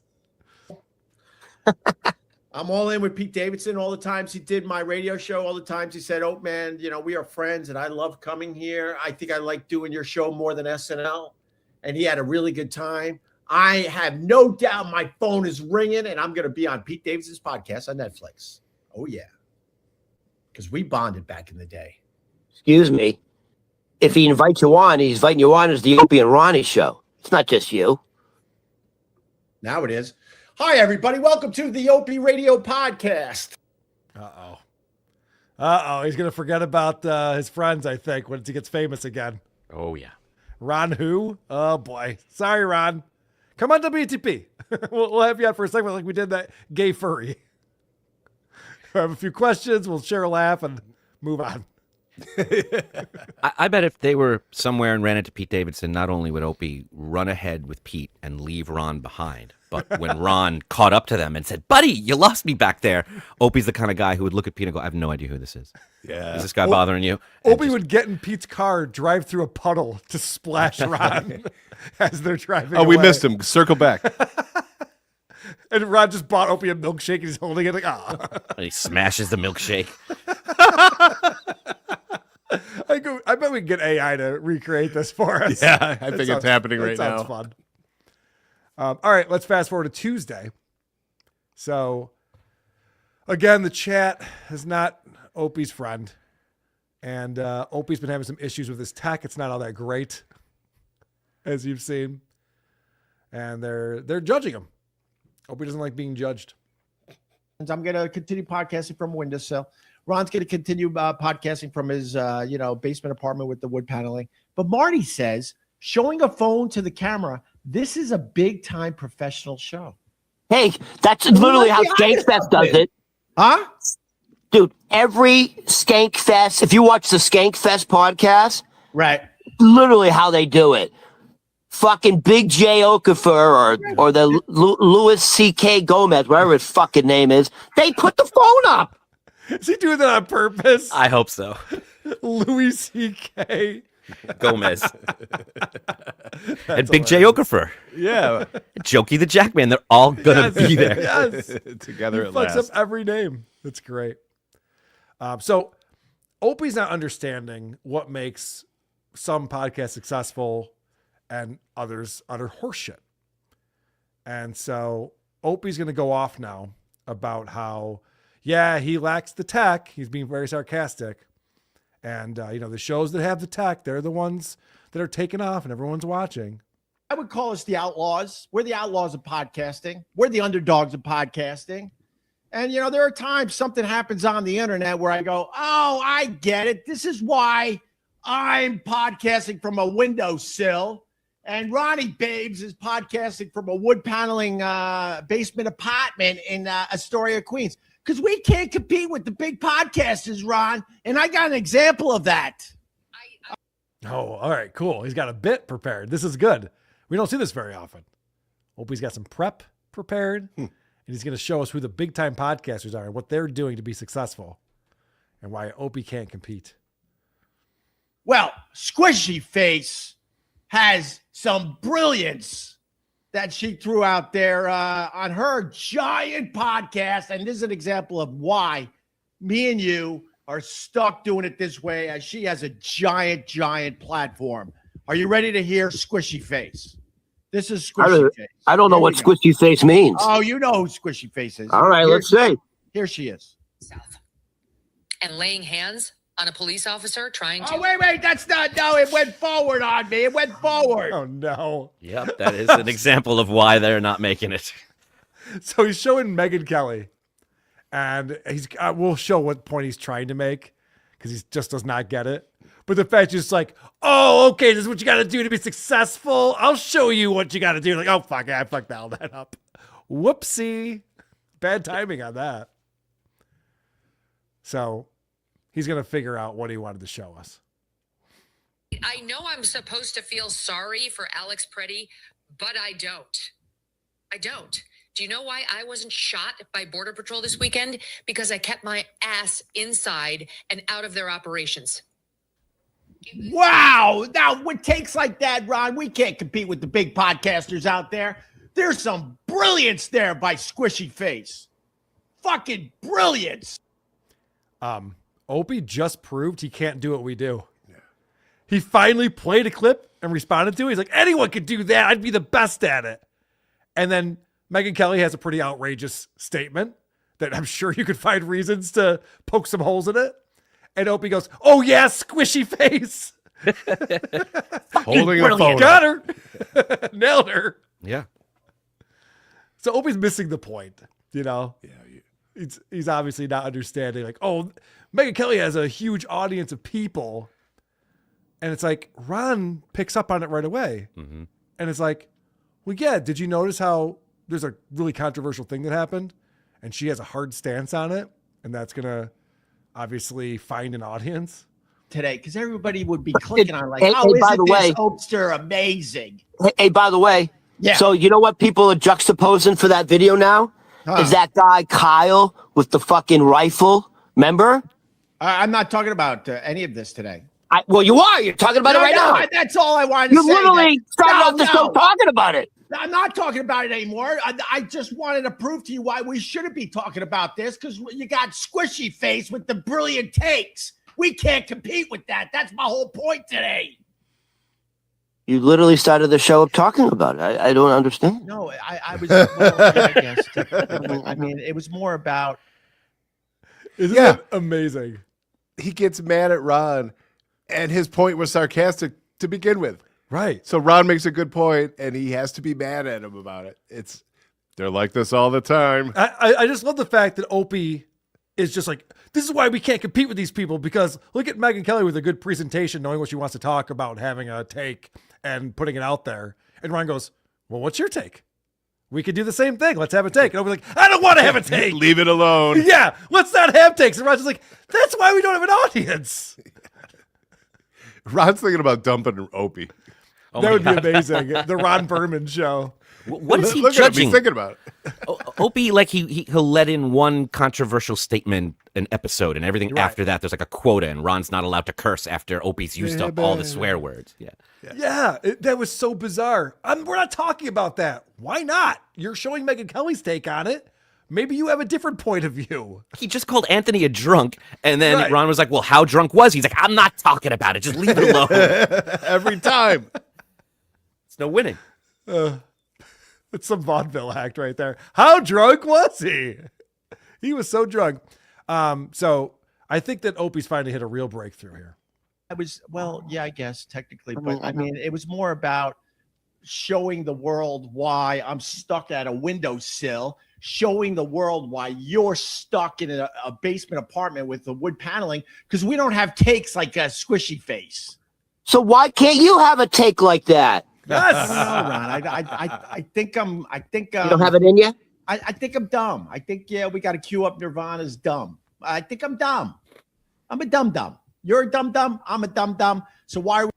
So it's a cop out. Yeah. Yep. Thank you, Ron. Yep. Yeah. Why don't you have takes on stuff? Opie has said many times, if we just supported Trump, we'd have so many viewers on this show. Right. So that's not all it takes. And if we're equals, can I have the windowsill? Yeah. Oh, Ron gets into that. Actually, it's funny you say that because that's the next clip where we get into Opie's been feeding Ron a lot of nonsense about how podcasts perform well and get successful and make money. And I guess Ron's just believing all of it. We're using this more as marketing and advertising there, Marky. And people give us super chats. Yesterday we made 5 buckaroos.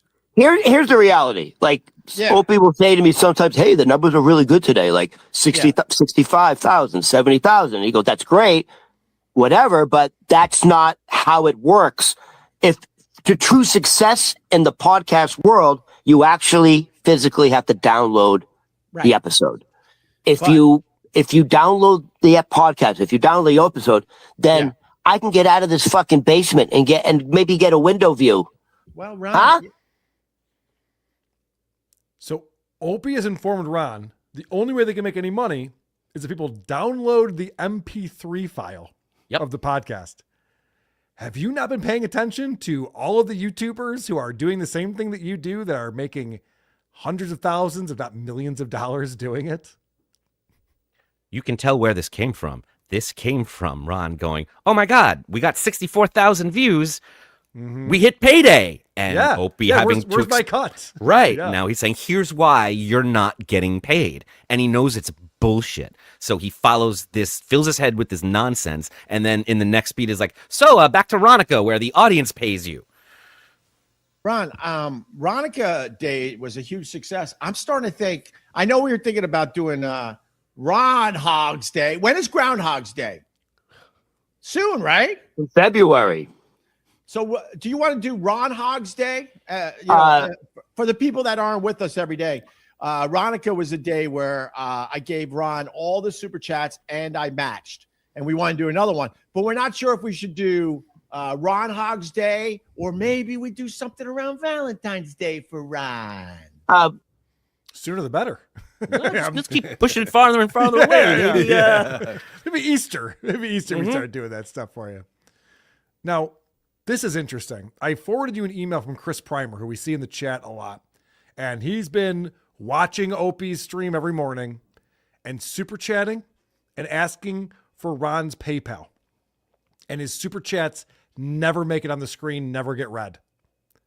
It's very odd that Opie is the president. Did you get a chance to look into that at all? I did. Adam? I meant to write Chris back and tell him that I told Ron a couple weeks ago, I said, listen, man, just get your PayPal or your thing out there. Just let it be known somehow. Please let it slip. Let people help you. You don't have to live this way. If you can just let us know, I promise you good things will happen.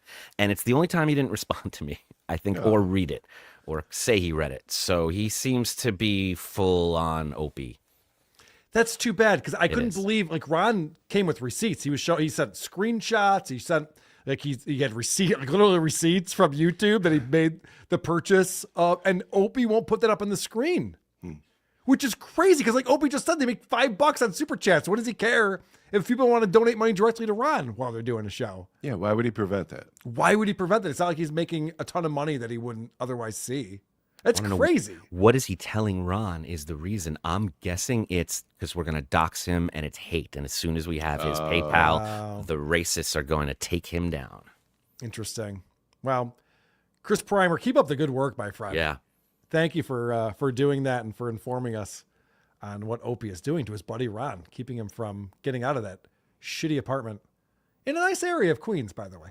It's a beautiful area of Queens. Yeah. Very popular and expensive. I like it. Yeah. Can I just add one more bit to Opie saying why he doesn't have good takes? It never occurs to him, to just say what he feels. Like Ron was trying to explore the issue so they could come up with a take. His is like about making it and his own success. Ron and even Megyn Kelly are trying to talk about what they believe.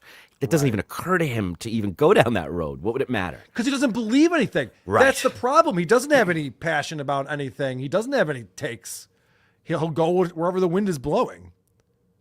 I don't think any of the politicians are good. That's my favorite podcast. Yeah, I can't wait till he tells me that corporations are sometimes greedy. Can't wait for that take. So this morning's episode, there was something interesting that you picked up on, Adam. You know, Ron is trying to do some online dating. He's trying to meet some gals. And apparently he's sharing some of the people that he's getting matched with Opie. Yeah, he's on the Facebook dating thing, which is a new thing. So they start talking about that together. Yeah, I don't know how I feel about what they're doing here. This is the type of women Facebook is matching me up with. All right, I got the picture. Wait, so are you? Wait. What? All right, wait a minute. I know you said this, but I didn't click on it. The Facebook is matching you up with this? Yes. All right, here we go. The big reveal. Say hello to Mrs. Berman. Oh my God. Show the other one. She sent two of herself. Show the other one. All right, she did send a sexy picture. Yeah, this is the sexy one. This is her. Look, we're going out on a date. Yeah. Now the other one. And then this is, after the date, maybe it's time for a little loving. Yeah, or in the morning. You gotta send the sexy picture. Yeah, this is the sexy one. Show it, you fucking retard. Oh my God. Now, I'm not saying that I'm above this because obviously we're showing this as well. But Opie should know better as a radio guy. This is just a private citizen who's just on the internet trying to meet a guy. Yeah. And they're going, look at this fucking hag. Your boy did pretty poorly. Not so well. Oh, no.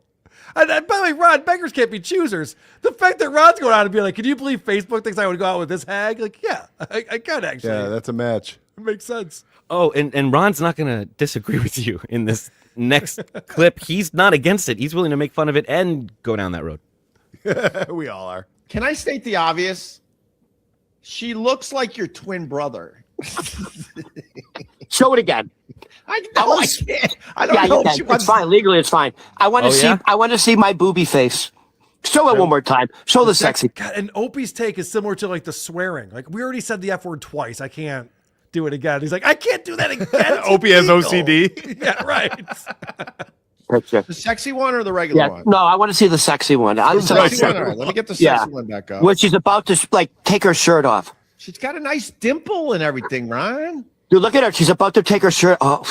God, that's a man baby. That's Austin Powers. That's a man baby. She's playing in the Super Bowl. Dude, she looks like a former lineman. Dude, that's what Facebook actually went. Oh my God. Well, I mean, you got to. And now you know why I'm Ryan. single. Huh? Now you know why I'm single. That, by the way, we already knew. That is a handsome woman. Yeah, Good you can cut it Lord. here. Yo, that's. Yeah, okay. So yeah, this is Ron explaining that. Listen, an option's an option. Why don't you just go out on a date with her? I can't afford it. I'll give you money. I can't for a afford date. it. I'll give you money for a date. We got to get his PayPal. Yeah, I really do. I want to fund this date. I want to make sure it happens. He says that it's really funny. He goes, you know what, Opie? I have a feeling, and you could tell it came from experience. He's like, if I wrote her and I said, hey, you're beautiful, but I work seasonally, and I'm in between seasons right now, so I don't have a lot of money. He knows she would be like, come on over, I'll cook you dinner. And he very well might do that because He should. As soon as she was interested in him, he was fine with it. I just don't understand why Opie is so careful about everything, but when it came to like revenge porn pictures, Ron's like, oh, no, it's fine. It's not illegal. And Opie goes, okay. And I know. And then Ron went out of his way to say, she sent them to me. Ron, don't say that. It's got to Why be would you against the say terms that? of service, right? Opie. I was conflicted on playing this, but then when he wouldn't let his PayPal be known, I just felt like we had to do something. You made the right decision. All right. We have Stuttering John coming up, of course, the Dukie Awards on Monday, and then the fallout from that. We'll get into that. We have a round of Is It Gay with review girl Megan, the return of the Opie or Burr game. All of this is very exciting. But first, people are supporting the show, and we appreciate that. Supertip.gg/WATP. Labyrinth Mystic, who is, at this point, the executive producer of this episode, coming in. Like y'all never wear costumes.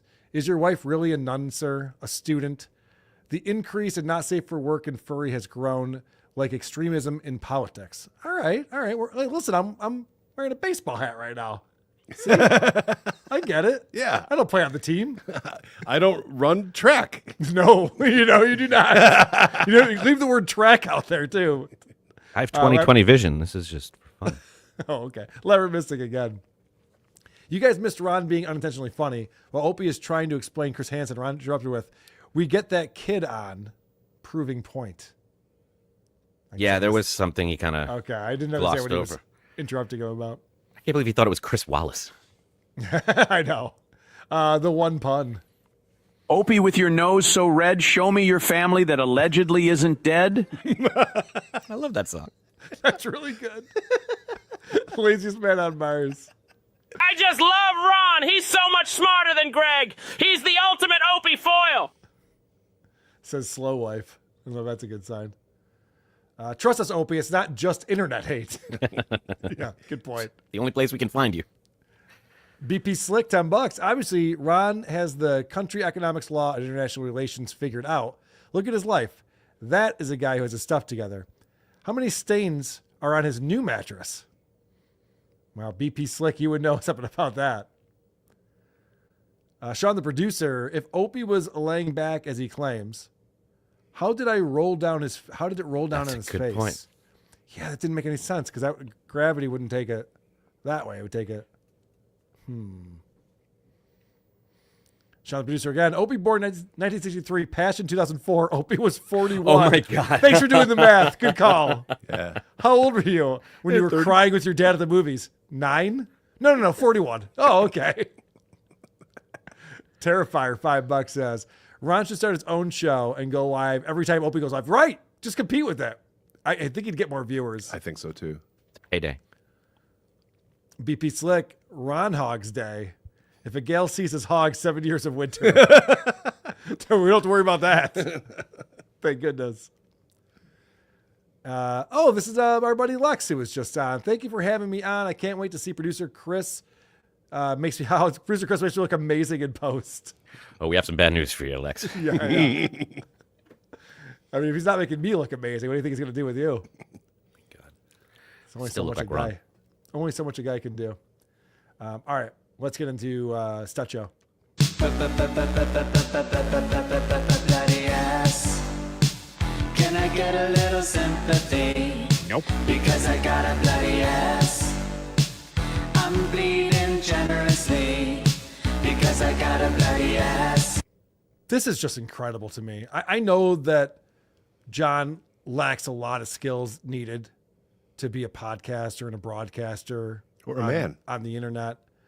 I know he's a drunk loser. Where are you going with this? I know he never learns anything or gets better at stuff. But this debacle of his Dukie Awards show that he's so proud of and can't wait to present to all of us. Did you see any of this, Adam? I know you did. I did see some of it. Of course you did. I know you're on top of this stuff. I can report that he was wearing the same shirt he was wearing at last year's Dukies. Well, that's an interesting thing is he says, we're doing the Dukies again this year around the same time. Last year he was off the internet. There was no Dukie Awards. You have to go back to 2024 for the previous Dukie Awards. So he's got 2 years to figure this out. Wow. And things do not go well. This is him announcing the big show that they have planned. All right. Now I feel better. Okay. Anyway, how's everybody doing today? Happy Monday. Happy Monday. We are here for the second annual Dukies, which I will be handing out in a little while. Of course, there are a lot of new categories and new contestants. And they will be analyzed by our judges. We have the AP crowd here. AP crowd. Okay. So I see Dick is texting me. Oh, he's getting distracted immediately.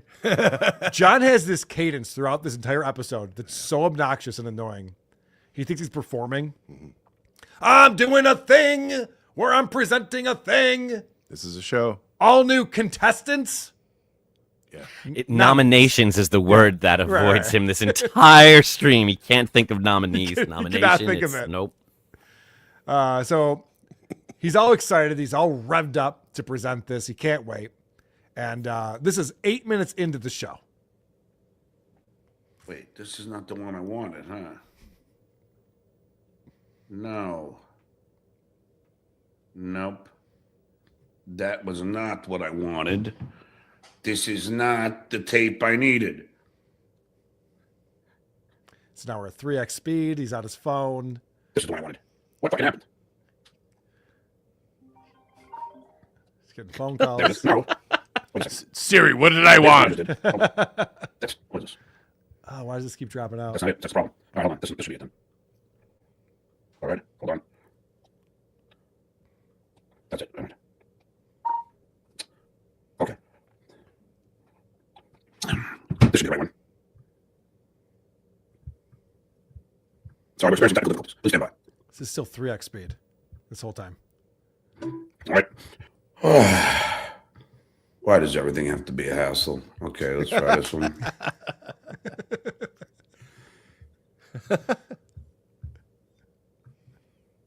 Yeah, what is that hand he's got up? His claw. Right before I go live, suddenly my nose starts running. You know, you do run to the hills. You do 2 key bumps and all of a sudden your nose starts running. What the fuck? This guy is so unprepared. He shows up 8 minutes into the show. He's like, all right, here we go. Oh, fuck, that's not the thing. Oh, boy. Those aren't the contestants. Yep. So not long after that, he's like, oh, Vegas beer sales. You know, he's going to find it for me. You know, he always needs other people helping him out at all times, including barking orders to his SJ army. Pinky, Vegas Beer Sales, Jerry, please let me know if Pinky snipes me. Dick, whoever else out there in the Stuttering John army, let me know when and if. Ava, let me know when and if Pinky snipes me, because I'll be sure to strike him. He is no longer, well, he never really, well, in the beginning he was in good graces. Not anymore. Now he's decided to really do the normal thing for Pinky. Be a fucking asshole. Well, yeah, glad you finally caught up to that. So what John is explaining here, and by the way, he does end up striking Kevin Brennan live on the show.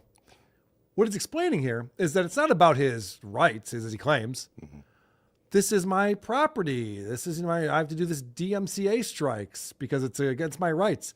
And then he admits he's just like, no, I'm just mad at that guy. Yeah. So if he snipes me, we'll just strike his channel. Well, so it's nothing to do with your rights. You're doing this you're weaponizing the DMCA. It's my brand. So, yeah, exactly. But I just love the fact that everyone has to work for him.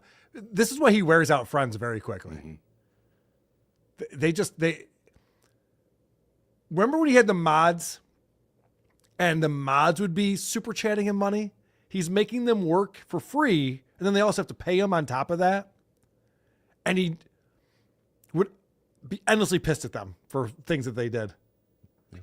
It's never good enough. He's so lazy that his left hand has to do all the work for his right hand while it's frozen up here. Did you see that? Like an animal, he brings things to that hand and presents it. It's crazy. Eventually he's going to yell at his hand. Oh, yeah. Why don't you do something? I knew you turn on me. Where you go? Yeah. Anthony, this is a little foreshadowing for what we're going to get into. John is like, Opie, my production sucks because I don't care if it sucks. Truth is, they're incapable of putting together a coherent, prepared show. So I don't care. Yeah. This is what John is going to say throughout the show. Like, oh, that's the charm, is that there's no production and everything sucks. Meanwhile, he wishes it was a pro show. He wants it to be a pro show. He can't figure it out. And he's not even trying. He's so fucking lazy. He won't learn how to use a computer. How to present things. He can't figure out how to film things using his phone. You know what? I don't think I taped it. He still calls it tapes. I fucked it up. All right. Anyway, I must have fucked up the tape. That can get deleted. I didn't get the proper tape. I'll have to do that again. Anyway, what it was more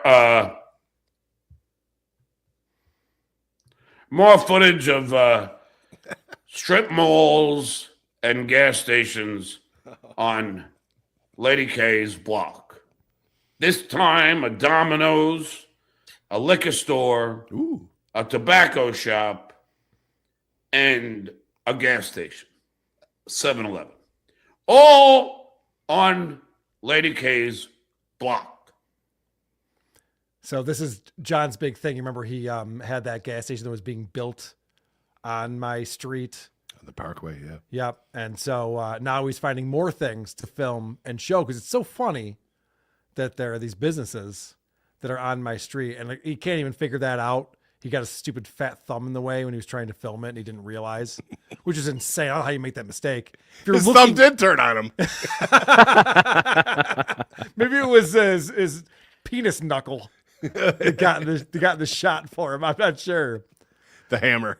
But yeah, he explains, oh my gosh, if you guys could have seen this Domino's or this tobacco shop, it would have been so great. But don't worry. I thought I videotaped the strip malls, but apparently my big fat thumb got in the way. But it's okay. Yep. Those strip malls are not going anywhere, and I'll bring them to you tomorrow on the Stuttering John program. Get a fucking hobby, John.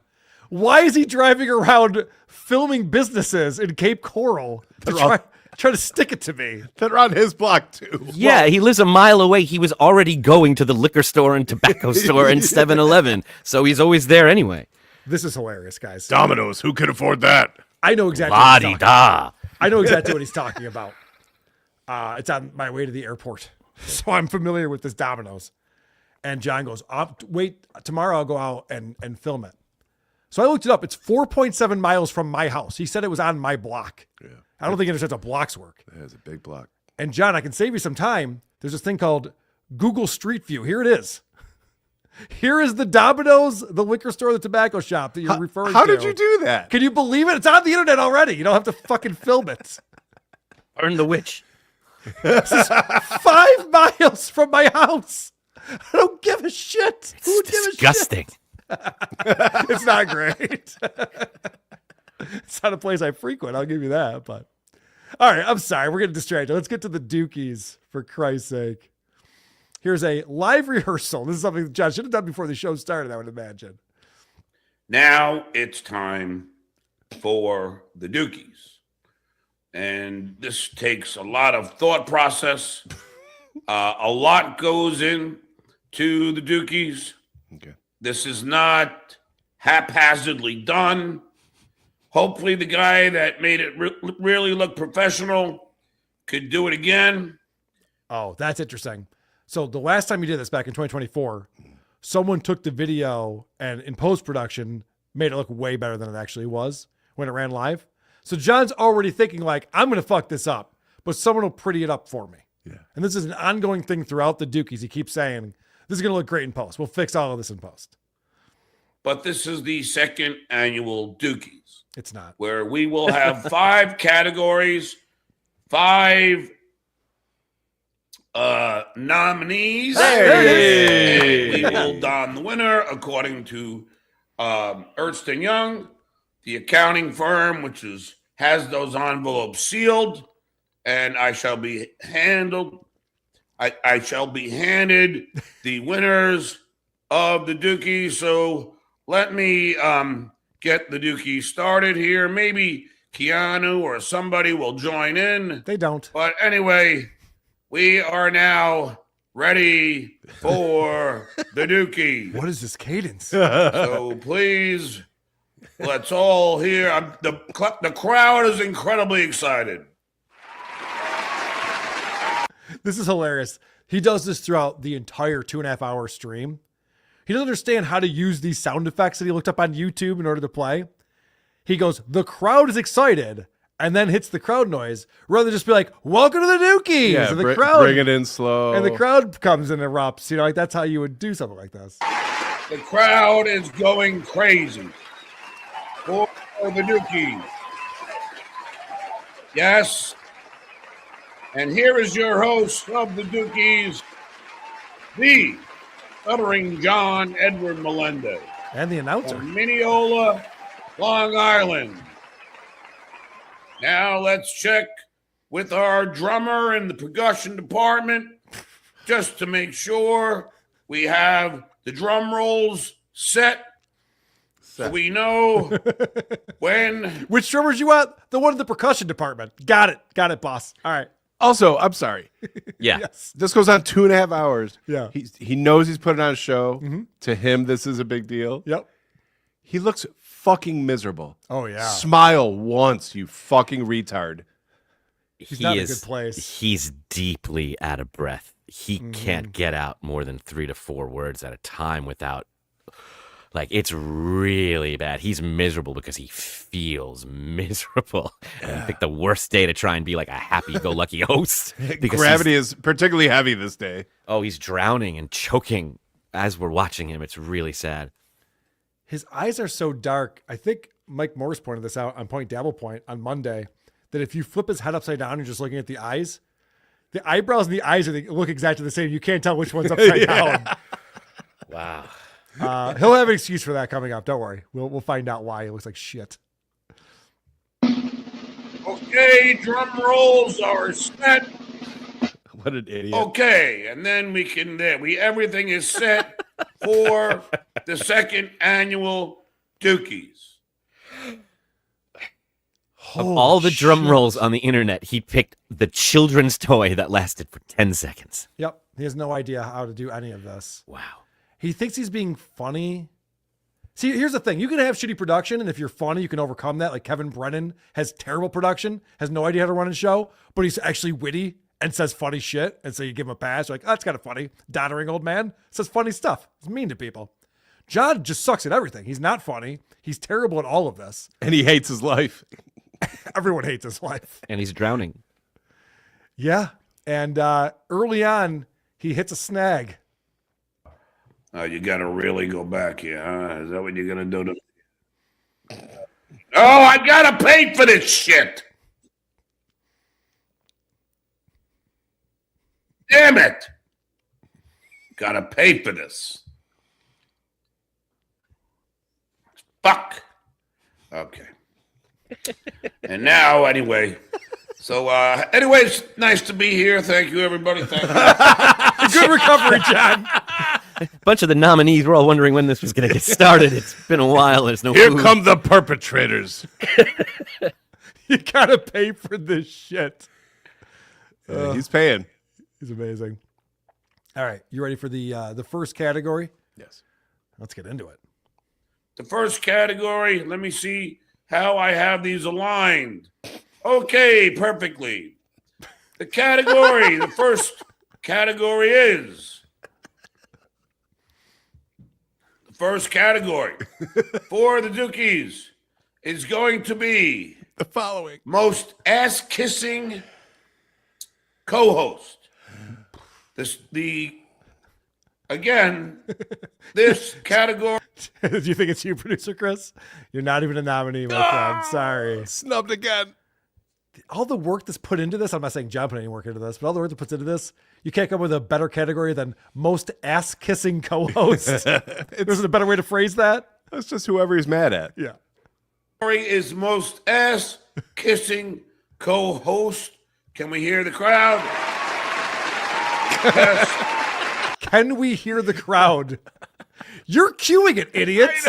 It's not like he's telling his producer, like, all right, let's get the crowd noise up for me. Is that drum roll set?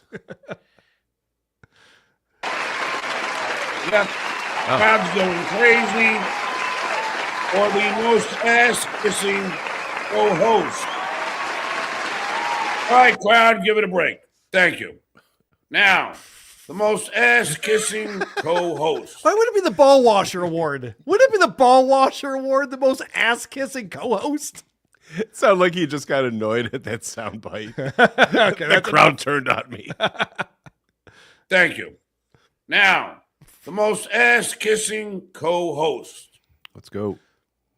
Our first contestant. Is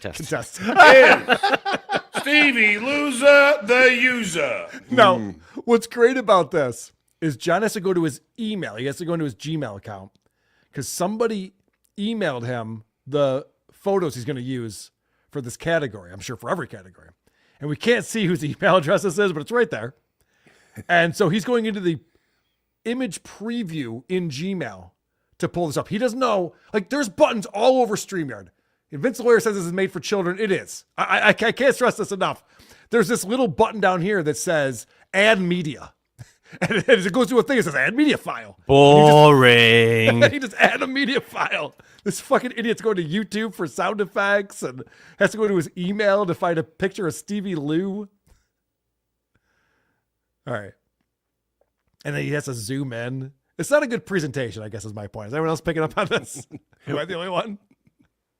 And then he goes to the next contestant, as he says. The next one after Stevie Lou is, let's find it here. Take your time. Let's find it. No. He could draw it faster. No, this thing all meld together. I can't believe it. Come on, you motherfucker. Yeah, like my face. Fuck. They fucking... All right, we'll have to do it this way. Well, you're going to see the other contestants, but so what? So Stevie Lou was now the second one up. The second one for best ass kisser. Ass the kisser best co-host. There. Ass kisser. Oh, okay. You're getting Ball close. washer There you co-host. We would go to Silent Mike Morse. Silent Mike Morse. Oh, wait. Silent Mike Morse. The bad. I wonder who's one next. Of the biggest ass kissers out of all. And of course, he picks a picture of Mike Morse literally interrupting someone to say something. Yeah. I'm shocked it's this bad. And I don't have any expectations. Yeah. Have you ever seen a movie that sucks that you thought was good because you thought it was going to suck? Yeah, I guess not as bad as I thought it was going to be. Yeah. I thought this was going to be a terrible presentation. And this is way worse than I ever could have imagined. It's shockingly bad. The next contestant for the ass-kissing co-ball thing wash is he can't put 3 words together. He doesn't have enough lung power. He has no air left. I don't think he has the brain power. That too. Because he's trying to do 2 things at once. This is Whoa. Slow down there. I know. This is something I do throughout my show. It's wild. I'm over here pulling up the clips and commenting on them. This is very difficult for John to figure out, which is why his cadence is the way that it is. He can't figure it out. I also love how when it was his fault and he didn't have it right, he's like, okay, it's going to happen. That's what happens. But the second it's from an email from Vegas Jerry or Ditka, he's like, you fucking motherfucker.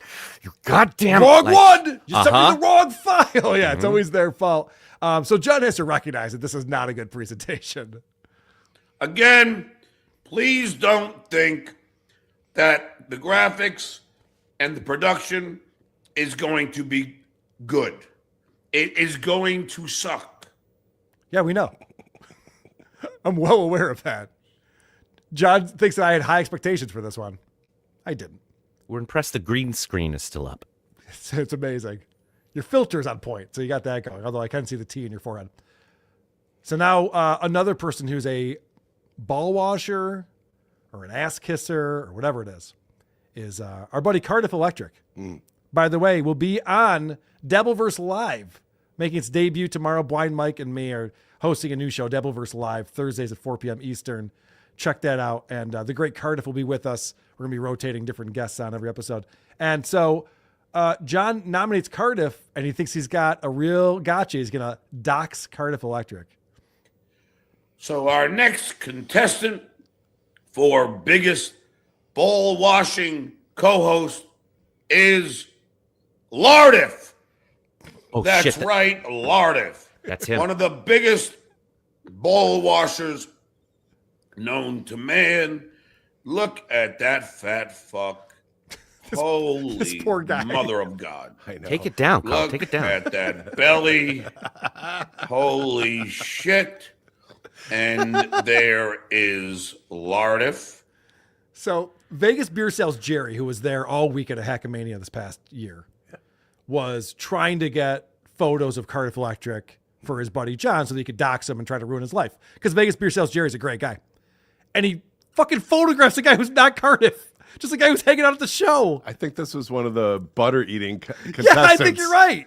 It's just a dude. Now that's a contestant, by the way. That's a contestant, not a nominee.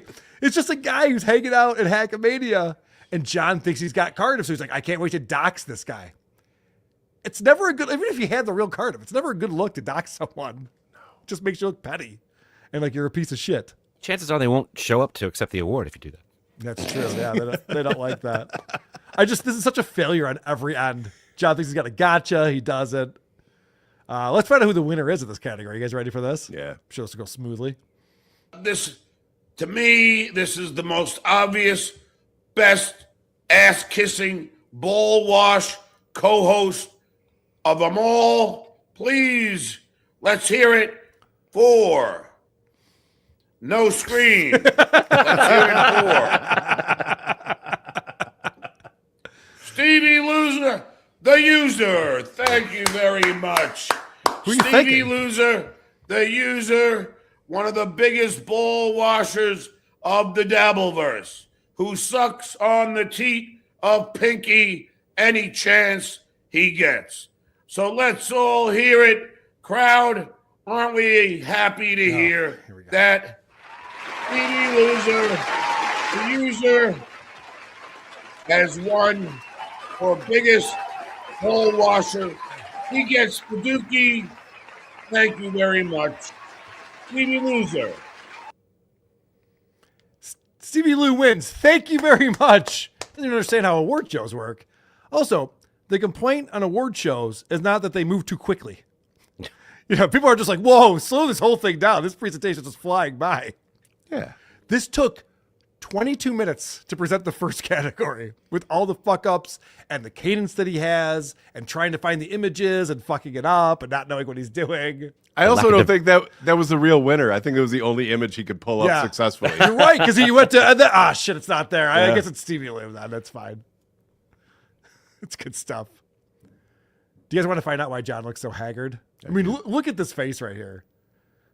This is what I'm talking about, where it's like the eyebrows and the eyes look identical. You could flip it upside down and you wouldn't know. He didn't get a lot of sleep the night before, it seems like. Well, he woke up in Boca Raton. And we know he was in Boca Raton because he was broadcasting over the weekend from an undisclosed location. And so let's find out why he's not feeling his best today. Well, I will say I drove for 3 hours this afternoon. There's 5.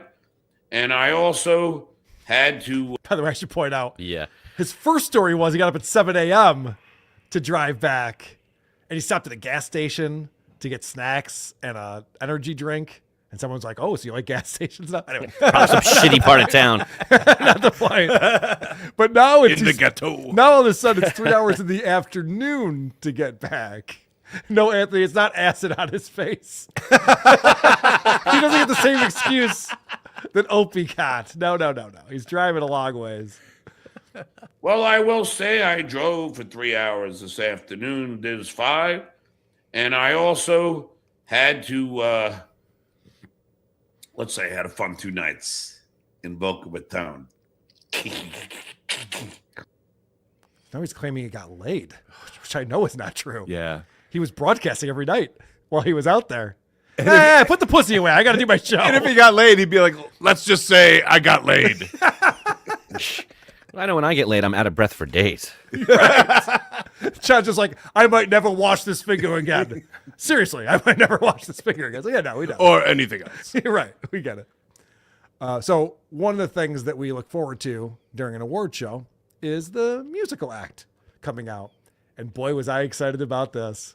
And what would an awards ceremony be without the appropriate music act? So, let me please welcome. All right, Chris. What do you want to bet the guitar's in tune? What do you think the chances I'll take the are? under. Yeah.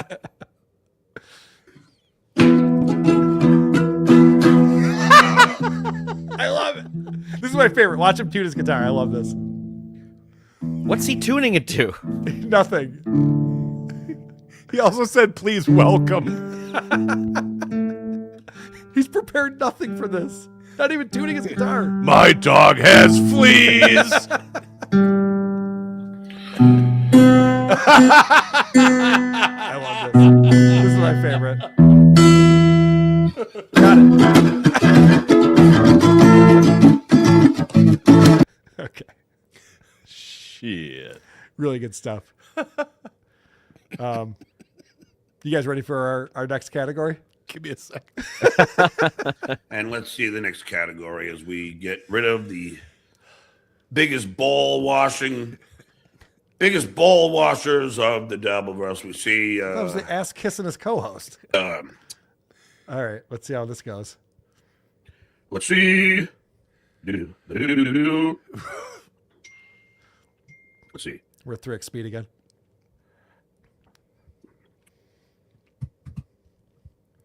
Okay, let's get to the next category, shall we? Yeah. Let's see what we got here. Now we'll do that one later. Now this is also going to have to be. Damn it, they're all connected. You fucking mother father. All right. I'm going to end up. Can't believe when you put pictures, they connect like this. I don't even know what he's talking about. I have no idea. I also use a Mac, and I've never had that problem. I don't know what he's talking about. But he cannot figure this out. Category 2 takes him another 7 minutes to figure out what it even is. He's not even sure. He had to announce that he was getting rid of the other category. Yeah. This is something else that he says throughout the show. I'll just play this for you. Those two. We'll clean this up in post. So he keeps saying, we'll clean this up in post. He knows it's not going well. It's taking forever. It's dragging out. It sucks. Later on, he streams again with Keanu on the show. The next day, he streams again and has to explain that he didn't want the show to go smoothly, and he did all of this on purpose. And I also wanted to address this numbskull on Hackverse Anonymous. That's a good way to start a show. Let me just address a single guy on Reddit who said something mean about me. Well, then that'll definitely stop happening. Don't worry about that. Who posted on Hackverse Anonymous. And he starts to say that how lame the Dukies were. I mean, John didn't even have a monologue and didn't have sound effects and didn't even announce them correctly and all that. He's not even And prepared all for I this. can say to you is, Yeah. Can you pull out the thread and read it? I bet he wrote it better than that. What an idiot. He really did just point out all the problems with this show.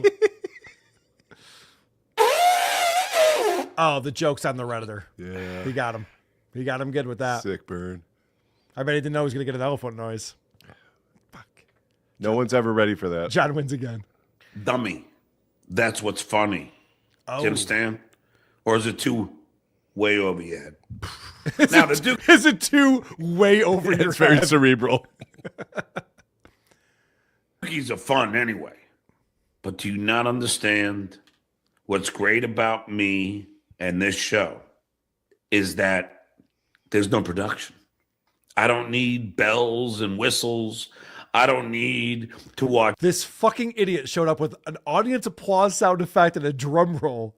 And then has the balls to be like, I don't need bells and whistles to make my show good. I couldn't find the bells or whistles. They cost money. That's what he was yelling at. Other people's clips nonstop. I don't need a panel of ghouls to sit. Yeah, you do. What? You don't need a panel of ghouls? Have you seen your show with Ava and Keanu? Holy shit. I don't need a panel of ghouls to sit and agree. A bunch of yes men and women. Now he's just reading Reddit. Who have to sit and agree with each other to make. So this is, again, John saying, it's funny because I'm not prepared and I don't do a good job presenting it, which goes back to what Howard Stern said. The only time you're funny is when you're not trying to be funny. When you're trying to be funny, you're obnoxious. You're not funny at all. And John will never pick up on that. He'll never understand it, which is why we love him. He also prefaced all this by saying, don't worry, in post, they'll add all the bells and whistles that we need. Yes. In fact, he has Keanu on later on in the episode and shows Keanu, listen, I know that yesterday's show was a debacle, but 2 years ago I did this and some guy fixed it up in post, and check out how good it came out. There's something different. I hoped that he was going to do this, like this guy. I mean, why should I pay for the production? Right. So I hope that he was going John, to do did this. people still watch like they always do? Yes, they did. So, whatever. But I hope this guy did the same thing. Watch. The Duke. Keanu's one of these idiots who's just like, yeah, but there were eyeballs on it, right? Yeah, but most of them were clipping it so they can make fun of you later on their shows to get even more eyeballs. So there's that. No, but it's great. People were watching it, so it doesn't matter if you humiliated yourself. Hey, remember when your pants ripped in the school auditorium? Everyone was looking at you. And your balls. Well, I mean, how amazing is that? You were getting all the attention. Did advertisers reach out? Keys have begun. Most beautiful women of the Dabbleverse. First up, Kate Meany. You know, Lesha Gillespie. Lesha Gillespie. Number 3. Keanu Thompson. Look at Number that. 3. Yeah. Thompson. I like that other picture she got. So did you see what he was trying to recreate? This is the thing he thinks is a good product. So it's moving quickly. He's going through the nominees. He's showing photos. They're popping up on the screen. There's applause going on. This is what he was hoping to pull off. And very early on, he's like, oh, we'll fix this in post. We'll fix all of this up in post. We'll fix this. It's going to be great, guys, I swear. Number 4, Kristen Carney. No, I think I wore the same shirt for the Dukies this year. Now, I don't know.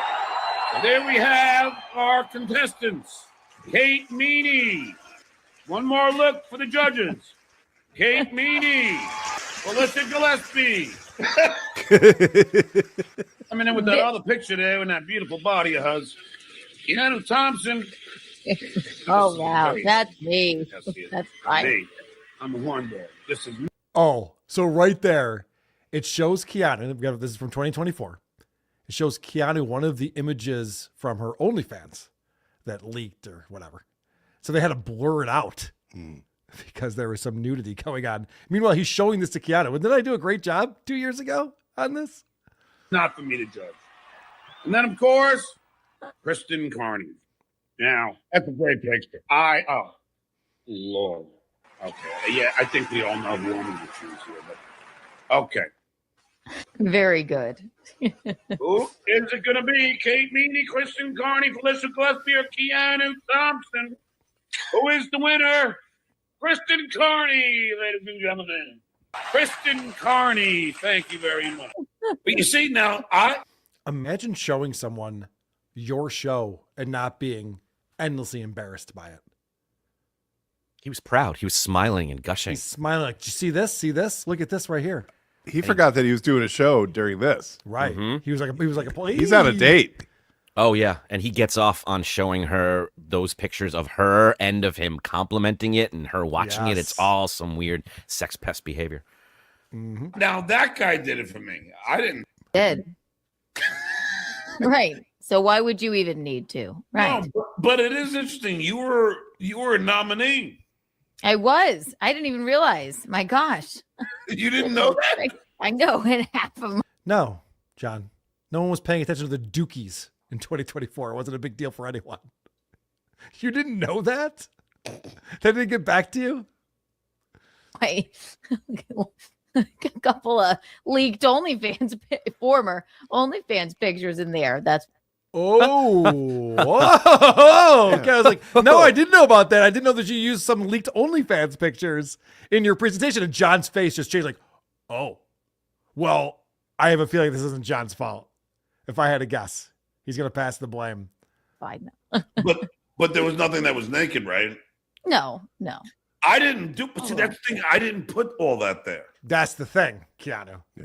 Even though I'm bragging about this now and it's up on my channel and I can't wait to show you, it's not my fault that this is something that's very offensive to you, something that you've claimed is revenge porn, that you've claimed that Kevin Brennan has perpetrated on you. No. I mean, I that had was one really picture. cute. Yeah. Just like I did yes, I had one picture. That whoever did that, he put all that shit up there. Imagine, like, what I wonder is, like, are these people, like, in their cubicles at work, like, doing this? Some of them are, yeah. For sure. The disconnect to shit on the person that created it while ignoring the person that played it and is proud of it is crazy. Yep. And Keanu's going to go down this path for a minute. And it's amazing that both her and John can't relate to someone who has a job where they're working on a computer in a cubicle. Their names are Penis Wrinkle, and their, coworkers walk by and they have, like, what are you working on? Nothing. No, really. What is it? Well, I'm working on a slideshow for the Dukies. What are the Dukies? Well. And now they're making fun of the person who put this together for John, that John was praising and begging to do this for him this week. I hope the person does this again and puts the post-production in. And Keanu's response is, can you imagine this fucking loser's in a cubicle somewhere trying to hide this from coworkers while he's putting this together? That's John's friend. Yeah. That's the guy who's helping John out, John idiots. just laughs along with her. He's so stupid. Yeah. Hey, Keanu, do you want to have dinner with a couple friends tonight? No, I can't. I got to go be a co-host for the Dukies wrap-up show. I'm the one sitting here covering it. No one's better than anyone, Keanu.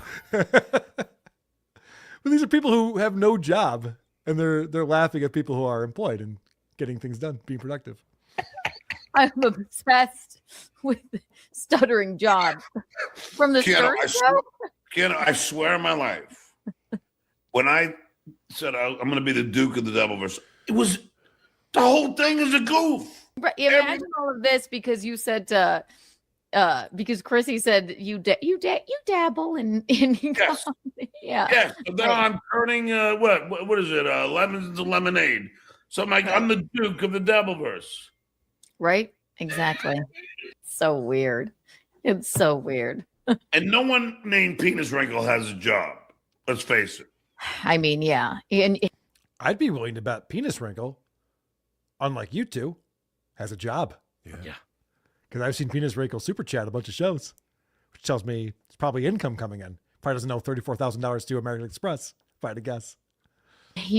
Right. Imagine if he did, and then his coworkers find out, who are you on YouTube? Your name is Penis Wrinkle? Wrinkle, get in here. The balls on Keanu to make fun of anyone who has a job. I know. Or clown me because my second home is near a gas station that's being built. Yeah. It's insane. These people live in a different fucking world. But props to John and the Dukies. What a fantastic presentation. Hats off to you, buddy. Proud of you. I love that he's wearing a SAG shirt and he's not in SAG. Yeah. Keanu's closer to being in Blink-182. Good point. He literally didn't support them. It's in the book. Yeah, he was a scab. During the 2008? Yeah. He was a scab. He was a scab. And John, in terms of you taking credit for that show, wasn't it Jay Leno who said, if it airs on your show, you're responsible. Even if it's just your manager or anyone, you're responsible. The way Artie is responsible for the things you said on his show. So you're responsible for showing Keanu's asshole. And those pictures of her. And since the 24 Dukies, he has denied ever seeing that picture. Mm-hmm. Right, yeah. Oh, I don't look at Keanu's OnlyFans stuff. Yeah, I just like her in the leather pants. Yeah. There's a free app you can just throw that shit into, and it will create the entire presentation for you with all of that. You don't have to do anything, and it's free. Laziness is fear, and as long as he never tries, we can never accuse him of failing. Yeah. I pulled up a chat earlier with Drew Lane's in the chat as well, and he brought up the same thing. It's amazing how John can't prepare for anything, can't be funny, can't have anything on the ready. That's part of his charm. Oh, isn't that convenient? It's not laziness. It's why I'm so hilarious in the Duke of the Dabbleverse. But don't you dare laugh at me or I'll dox your children. Yeah. And Lardif. All right. We have Is It Gay coming up and another round of Opie or Burr. Fantastic games. Megan and Annie are waiting, ready to go. But first, I want to thank the people who are supporting the show at supertip.gg/WATP. You could be one of those people. Just like Labyrinth Mystic, the EP of this episode. What the hell? John lied. I thought they were going to be in walking distance. I was ready to book Carl's place as an Airbnb. I thought John never lies and doesn't like to lie. I know. The fact that he brought the dominoes, I went, oh, I think I know what he's talking about. So I looked it up on Google Maps, 4.7 miles away from my house. It's insane. Hey, our buddy Lex, who was just on. My new black friend. Now I have two. Senorita K, you dumb fuck. I knew by not knowing how to show El Gasolanera, I would get you to dox yourself. You fell right into my rake. I read you like a fucking fiddle. Yeah. I actually advertise my second home. You can rent it out if you want. Although it's booked up for the winter. But if you want to rent it out, it's nice in the spring there too. Anonymous says, I totally forgot John thought I was Cardiff. Oh, shit, this is the guy. To be fair, multiple people in Hack Community 2 also thought I was Cardiff until he came in with the Chad mask. Oh, that's even funnier. When we did the original hangout, was that the meet and greet? Yeah. The meet and greet. Cardiff had this crazy Chad Zuak mask on that if you took a photo with them, it looked like you were hanging out with a very tall Chad Zuak, which doesn't exist in the world. But it was an amazing mask. And Vegas beer sales fell for it. Dang Lizard coming in. Says, Stuttering John also said he showered twice, which must have been difficult as his OCD turns every shower into a ritual, counting every step. DJ dabbles the ritual. Yeah, he made a big fuss about taking 2 showers and how difficult it is for Puerto Ricans. No one makes fun of John's trans kid more than John or Puerto Ricans more than John. And he's like, what are you, racist against Puerto Ricans? I'm not. He's the only one who still calls it his trans kid instead of just my kid. You're right, my son, right. Rumpled Trenchcoat, a Columbo podcast. Hey, Keanu, let's watch a leak nudes of you in a contest for most beautiful woman that you lost. It's amazing. Labyrinth Mystic. John, if you hadn't freaked out on me within a week of my apology over a stupid song, I would have gladly helped you with your award show. We did the Tookies in response with no time and did better. Yeah, that was fantastic on the Bedabble and El Horrible's channel, whatever the channel is, Bedabbler, I don't know. On Dukie Soup on Tuesday night. They did the Dukie Awards. And I don't want to spoil anything, but the winner of every category was Sean Melendez. I know. What do you think that says? Yawatop. Oh, of course it does. Self-proclaimed roast master turned strike master. BP Slick says, I shit my pants. They'll forget after the Dukies. I know the fact that it's called the Dukies, I didn't even bring this up because it's low-hanging fruit, but too easy. I know it's fucking ridiculous. And I had on the closed caption, the subtitles there. And so it even spelled it like Dukie, like he shot himself. Of course. I think that's a big reason as to why his breath was so measured. And if you saw when he did the elephant, it was soft. I think he's afraid of pushing anything too hard because the last time he did with Abandon, he had no longer had control over his functions. I'll go one step further. Maybe he did get laid in Boca Raton. And that's why he's worried about his asshole being loose. It's a gay joke. Anyway, Duke's Dukie Pants, $2 said, did you see Judy comment on John's intelligence? Oh. I mean, I've talked to her a few times now. We can imagine. Blue Cola says, when is my claw hand going to do something? I'll wait. I'll wait. Trump rumpled trench coat. Ugh. I'm glad SJ is keeping up the Dukie's tradition of saying next contestant is a good 10 to 15 times before I can find the picture he's hunting for. It's insane. It's so frustrating to watch that in real time. If he wasn't out of breath, he'd be going, Right. It'd just be that. Zach Hoffman says, John put the same work in being a dad and hetero. Rumple Trenchcoat again says, his cadence is triggering my asthma. Yeah. Could that happen? Andy Montemayor says, is it just me or does John look like HR Puffin stuff? He's getting there. Yeah. He's getting there. Who was very famous on television, like me. BP Slick, $5. Vegas Beer Sales Jerry got the picture for John on one document and sent them to him. John doesn't know how to clip them and make individual pics. Stool. Oh, I understand. Yeah, he's emailing. Someone's coming up with all the categories, all the images, all the winners, giving all of this to John, and he just fumbles it every fucking time. Zach Hoppen, $5 says, what will be John's Lady Dies I'm back in the Navy moment, fighting a tattooed fat drunk guy outside of the Domino's smoke shop? One can dream. Soccer Night Detroit. John, there's a switch above your volume button where you can mute your notifications. Fucking use it. He's the only guy I've ever seen who has been getting distracted by text messages consistently for years and hasn't figured out that he should Google or Chat GPT a solution to that. I want people to know I have friends. Right. It almost seems like he wants to get distracted by it. Joseph Collins, member for 5 months, says, Stuttering John is an obsessive compulsive drunk. OCD. That's it. Charity McDennis on Super Tip.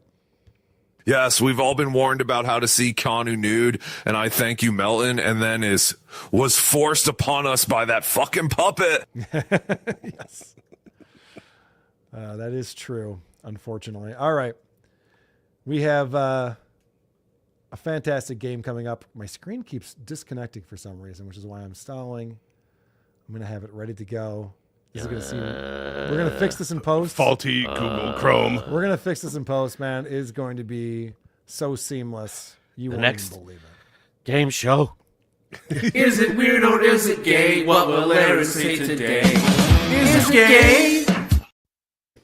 Welcome, Megan and Annie. Thank you for being here. Hello, hello. Hello. Happy to be here. Hello. Happy to have you both, of course. We have a fantastic game. What is echoing back? Let me see. If I mute Megan, does that do it? It was me. It was you. Okay. Fair enough. Thank you. I'm going Annie. Gay. All right. So we play this game called Is It Gay? And the way that it works is Aaron Imholt, host of StutJo, which, by the way, we will be talking about tomorrow on Dabbleverse Live. He's having a bad week. Anyway, Megan, you been watching this at all? It's fantastic. Bit, yeah. He's been melting down about the donations. Anyway, so Aaron's not a creative guy. He thinks he's a very funny broadcaster and show host and shock jock. And so whenever he's talking about a subject, he tries to make a joke, and the joke is always the same punchline, that it's gay. So Megan scours through these shows, and we have to guess after a little setup whether or not Aaron is going to say whatever he's talking about is gay or not. It's a very difficult game to play, but I'm feeling good about it today. I feel like today is my day. Round one. Have fun. That one. All right. Thank you, guys. Hey, by the way, off to a great start today. I have no complaints. Keep it up. Love what you're doing. Hit like, hit subscribe, hit follow as well. Root says, is he that little redhead guy that the dude was on the megaphone was roasting? No, Sven Sundgaard's not anywhere. By the way, Roots, people were saying shit about you and Hobo last night. And I don't want to say anything until it's confirmed that you guys got chewed out by Mersh for a half hour for watching Steel Toe. Is it gay to be chewed out for watching a half hour of Steel Toe? Adam. I want to say no, but the look on his face says yes, so I'm going gay. Carl. I think it's gay. Chris. Gay. Annie. That's gay. All right. We're all saying gay. Let's go. I don't believe that. Nobody would be that fucking gay and petty. All right, you got a qualifier on it and petty, but still, gay is the answer for everyone in the chat that had gay. Give yourself a point. I love that everyone plays. It is fun. That's the whole point of these games. Yeah. You can play along at home. Everyone can get gay. Or here on YouTube. All right, that's round one. Everyone got a point on that one. Round two. Here's the contestants. Somebody's getting Applebee's. Thank you, Daddy. Don't ever fucking call me that. It's way too weird because I know the place that's coming from and it disgusts me. You're a goddamn pig. Just verbally abusive. It's not helping. She's just like, where are we going tonight? You think you deserve to go out in public, you filthy, disgusting piece of satanic trash? Says, yeah, I suppose. Go, but like you just like her next boyfriend is just like Carrie's mom. Yeah, I saw what you did with your dirty pillars. You get on your knees and beg the Lord for his forgiveness.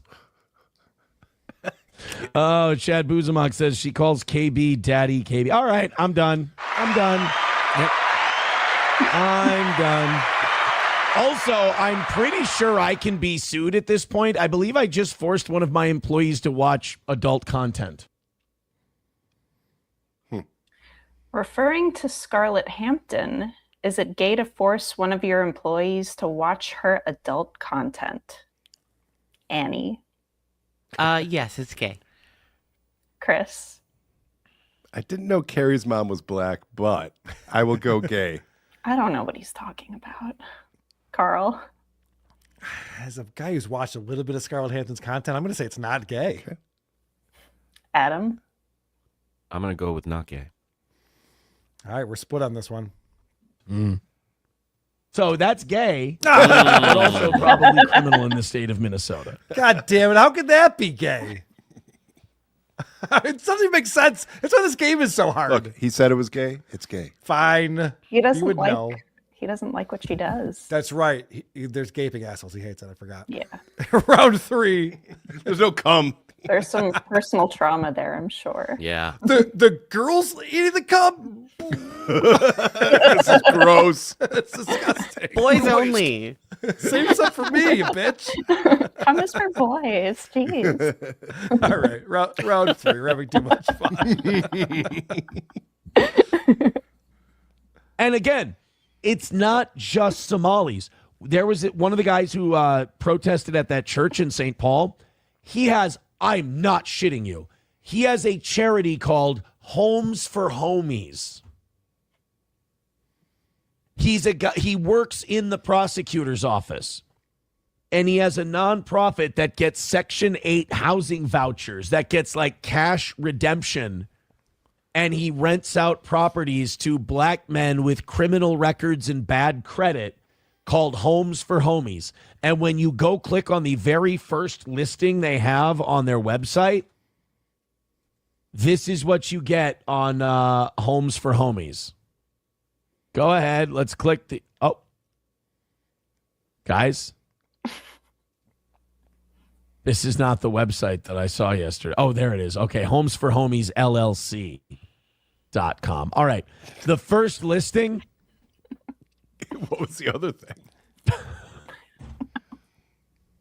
You get an error message. Is Homes for Homies gay? Adam. No. Adam's got a career. Adam's got a career in Hollywood. No, I'm going to say it's not gay. It's definitely something way worse than that. Chris. Gay. Annie. I don't think it's gay. And I don't think he thought it was gay either. All right. We're split on this one. Again, it's the Wild West. I mean, to commit fraud in Minnesota does not take a lot. It doesn't. Okay. It's not gay is the answer. Not gay. All right. I got a point on that. We're going up to round 4. Wait, just to clarify, Annie, I thought you said not gay on that. Did you say gay? I said not gay. You did? Not Okay. gay. And Aaron said not gay. That's Okay. what my answer was. Oh, all right. Okay. Very good. So 3 You're people right. got You're points right, on you're that. right. I did say split. You're right. Okay. She's got some bangers. I was at the golf course this summer one day, and 2 Katy Perry songs came on back to back, and on the speakers because I had to drive by I drove out the clubhouse, then came back through the clubhouse to go to another hole, and it was last Friday night. Friday night was one song. It's called TGIF. That song played, and I'm like, that's a fucking banger. Okay. And then the other one was. I want to say... I'm saying gay, but hold on. We're not there yet. that it was I Kissed a Girl, but it might have been California Girls. And California Girls probably my favorite Katy Perry song. What the fuck is going on?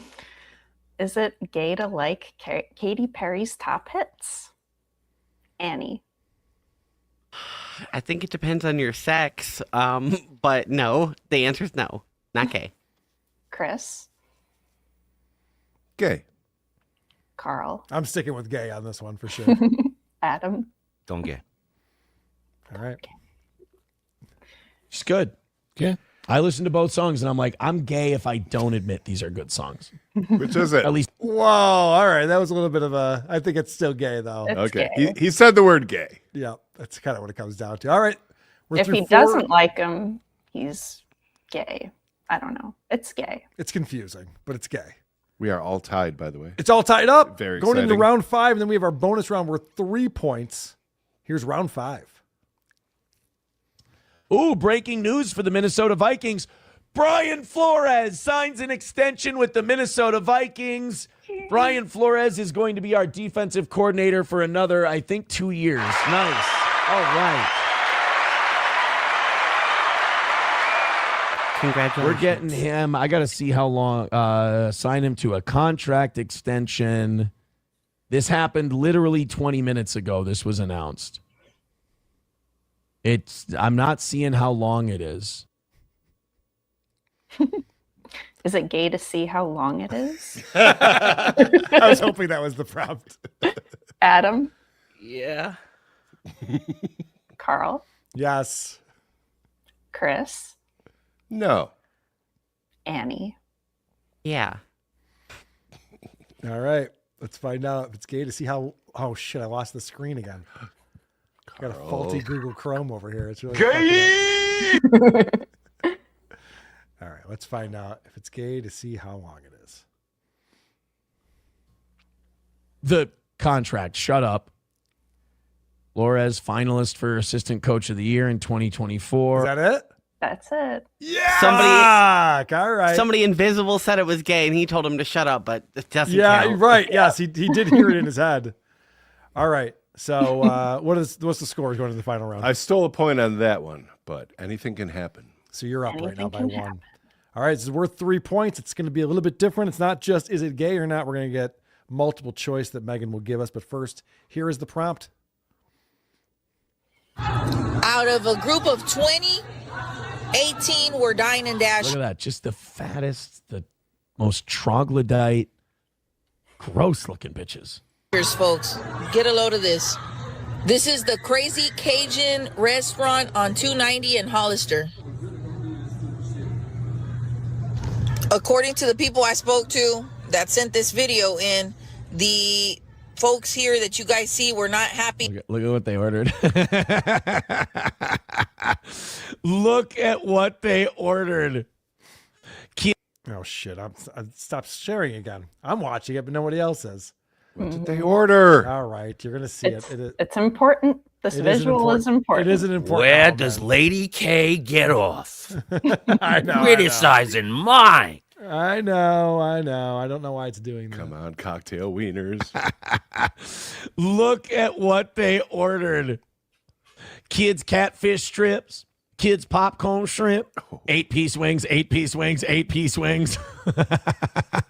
Side salad, no onions. Ranch dressing, ruining the health of the side salad.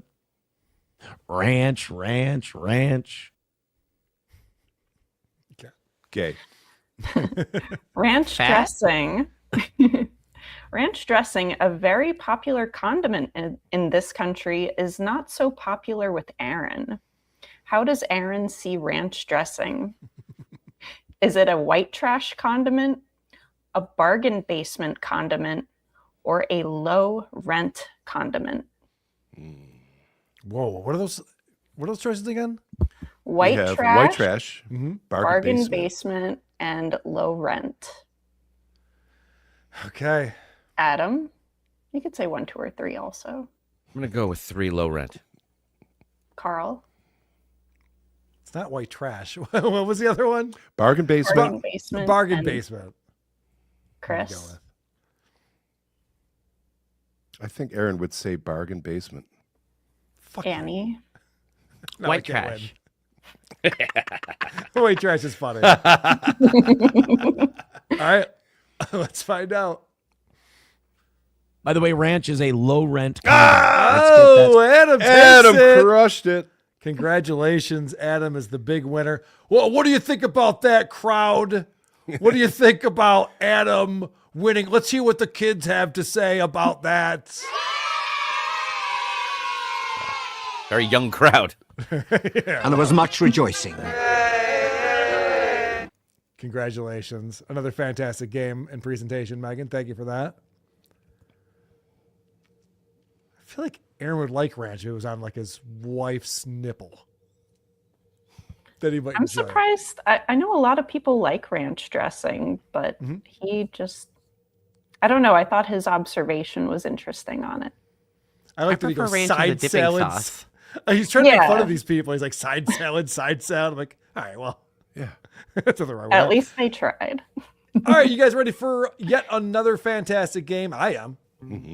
Heidi ho, friends. Thank you for being here. I'm your host, Simon, from the Worst Ever Podcast, and it's time to play Opie or Burr. I'd like to tell you we have a very special episode, but they can't all be. So let's get into the ordinary action of Round 1. There are times I talk, I'm just talking and living my life, and my wife will literally say, "That's something your dad would say." Time to register those votes. Adam Bush, what do you think? Wow, it sounded like Opie in the beginning, but then at the end, I got to go Burr. I agree. I think that was Billy Burr. What do you think, producer Chris? I went Burr. Megan? Burr. Annie? I think it's Opie. Yeah, I knew you'd do that. I knew you want to steal a point here. Let's find out. Well, no, I think it's Opie because he likes to pretend that he has a wife. That's true. Here's the answer. There are times I talk. I'm Whoa! just talking and living my life, and my wife will literally say, "That's something your dad would say." And you're just like your mother, you bitch. Simon. Congratulations, Annie. Yeah. She gets a point. That was amazing. I've Well, never let's heard him play. say his wife said anything directly. Right. I've never heard her quoted before. It's also the first time you haven't gotten one yet, Adam. Is that the first time Adam I got one think wrong? so. That's why I went along with that. I'm like, yep. That's what I was going to say. Let's play round 2. I don't have anger issues. I used to, I guess. I used to have anger issues out of frustration. Time to register those votes. Wow, Annie, what do you think on this one? I think it's a misdirect. I think it's Opie. Megan? I'll go Opie. Producer Chris? Opie.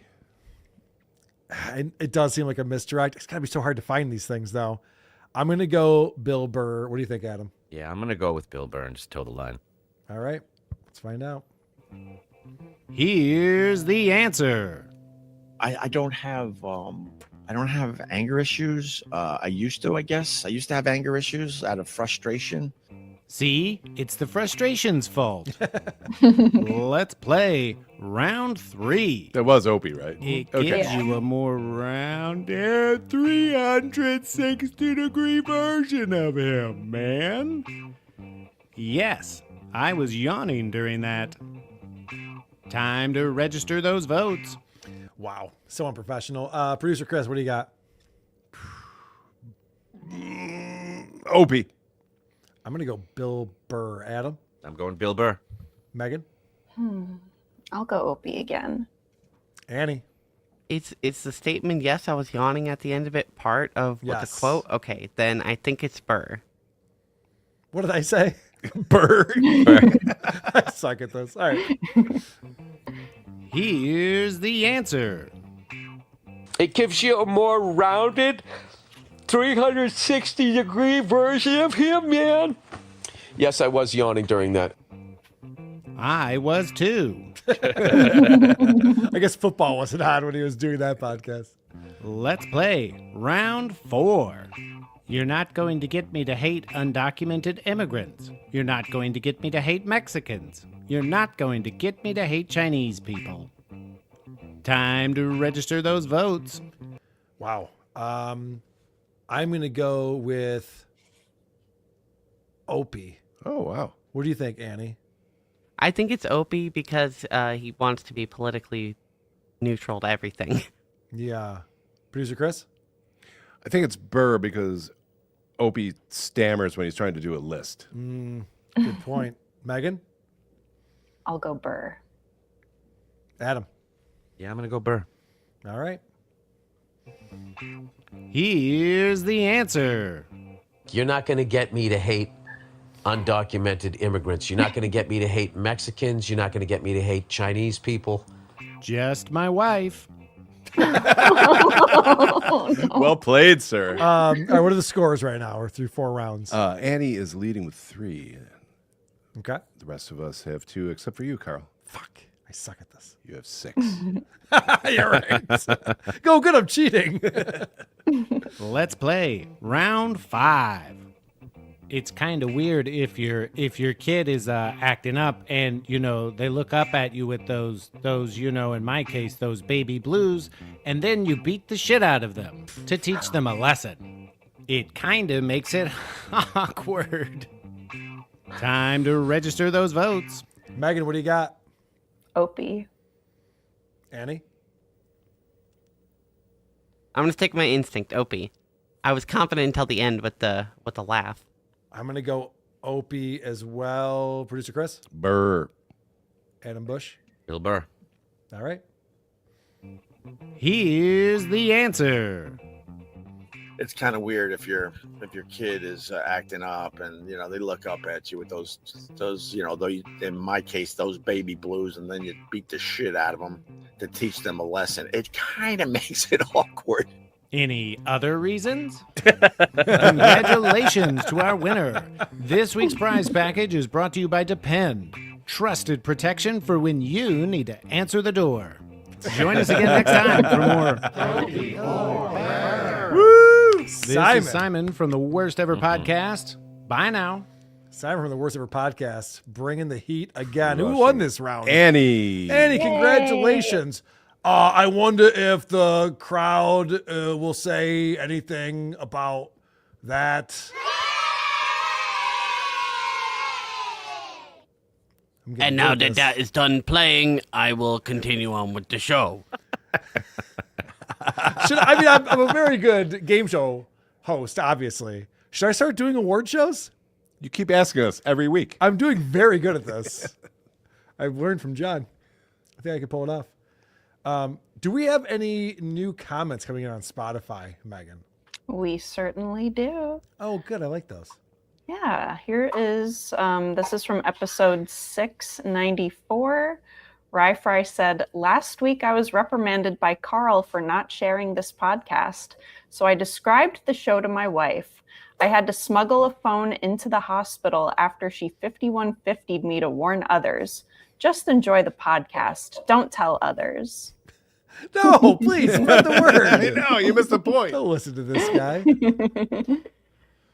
I'm not another... crazy. You're the one that's crazy. Yeah, As I yeah. learned from the suicidal tendencies. All right. I have one from Geese, is it? Stuttering John saved my life back in 2001 when I was on the 640th floor of the World Trade Center. And when John told Howard about swordfish and how Halle Berry looked, I just knew I needed to get out of that tower to see that film. Thank you, John Melendez. Wow. Someone needs to DM that to John so he can take credit for it. Yeah, right. Because he will. Through Facebook. That's a good comment. And then I have one from episode 695. from the Blatcast. Great episode. The only thing missing from this episode was review girl Megan. She makes everything better. It was great to hear Christian Blatt on the show again. Signed, Christian Blatt. Yeah. Well done, Christian. And he even threw in the Megan thing just to make sure it got read. Smart. I did listen to that episode. It was really good. Yeah, Christian was great. Brought some good stuff for us to review. People who complain that we're always talking about the same subjects every week. Check out our Saturday shows. Yeah. Changing it up over here. supertip.gg/WATPDPM coming in.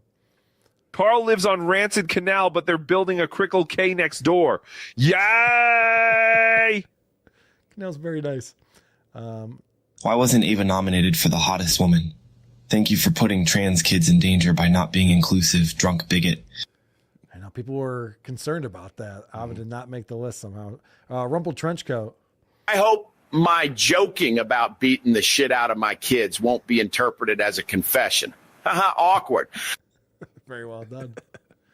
Christian Blatt says nobody complains when Corey is on the show. That's right. Corey Feldman was on with Tori Spelling. Yeah. Smartest guy in the room. I hope they make With that the children's Bible. book. Hope that comes together. Yes. Yeah. It's going to be cool. Someone sent me a children's book that AI made after we talked about that. Annie, any new reviews that we have?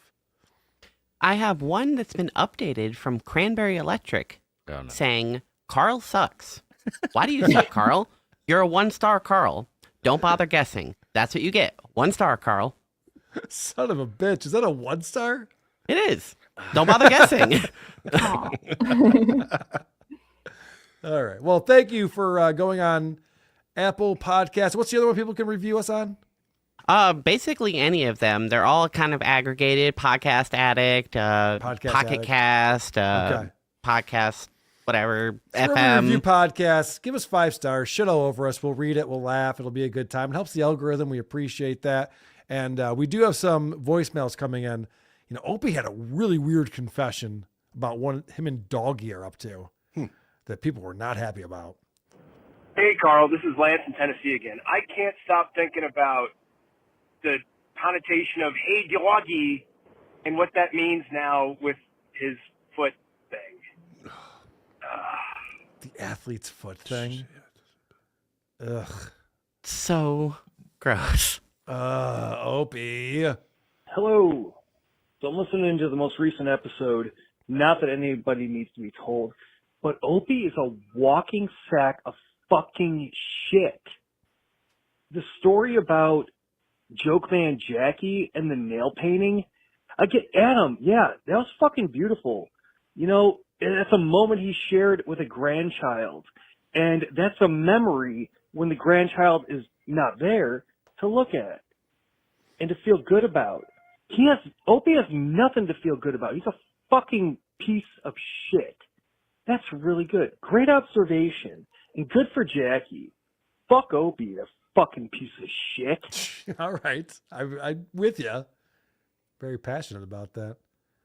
Someone's asking if we can trade EZ for Megan on who are these broadcasters. Megan, you busy at that time on Tuesdays? What time is it? 11 a.m. your time? Oh, I'm at work. No, that's too bad. I tried for you, Christian. And fuck you, Eric Sane. 2 points I want to bring up. Stuttering John singing YMCA, whatever, stud man. Hey, Donald Trump loves YMCA. You fucking hypocrite. And second, the way he's getting up now and vomiting, it reminds me of Nick Swartzen telling the story about when he was on an airplane and his body was shutting down because he was such an abusive alcoholic, where he says, no, I just got to take one more shot of vodka. And he's vomiting it. His body is saying, stop, we are shutting down. We're going to kill you because you are killing us. This is what's happening. Stuttering John, he's not long for this world. Rest in misery. Yeah, John's not doing well. I would agree with that.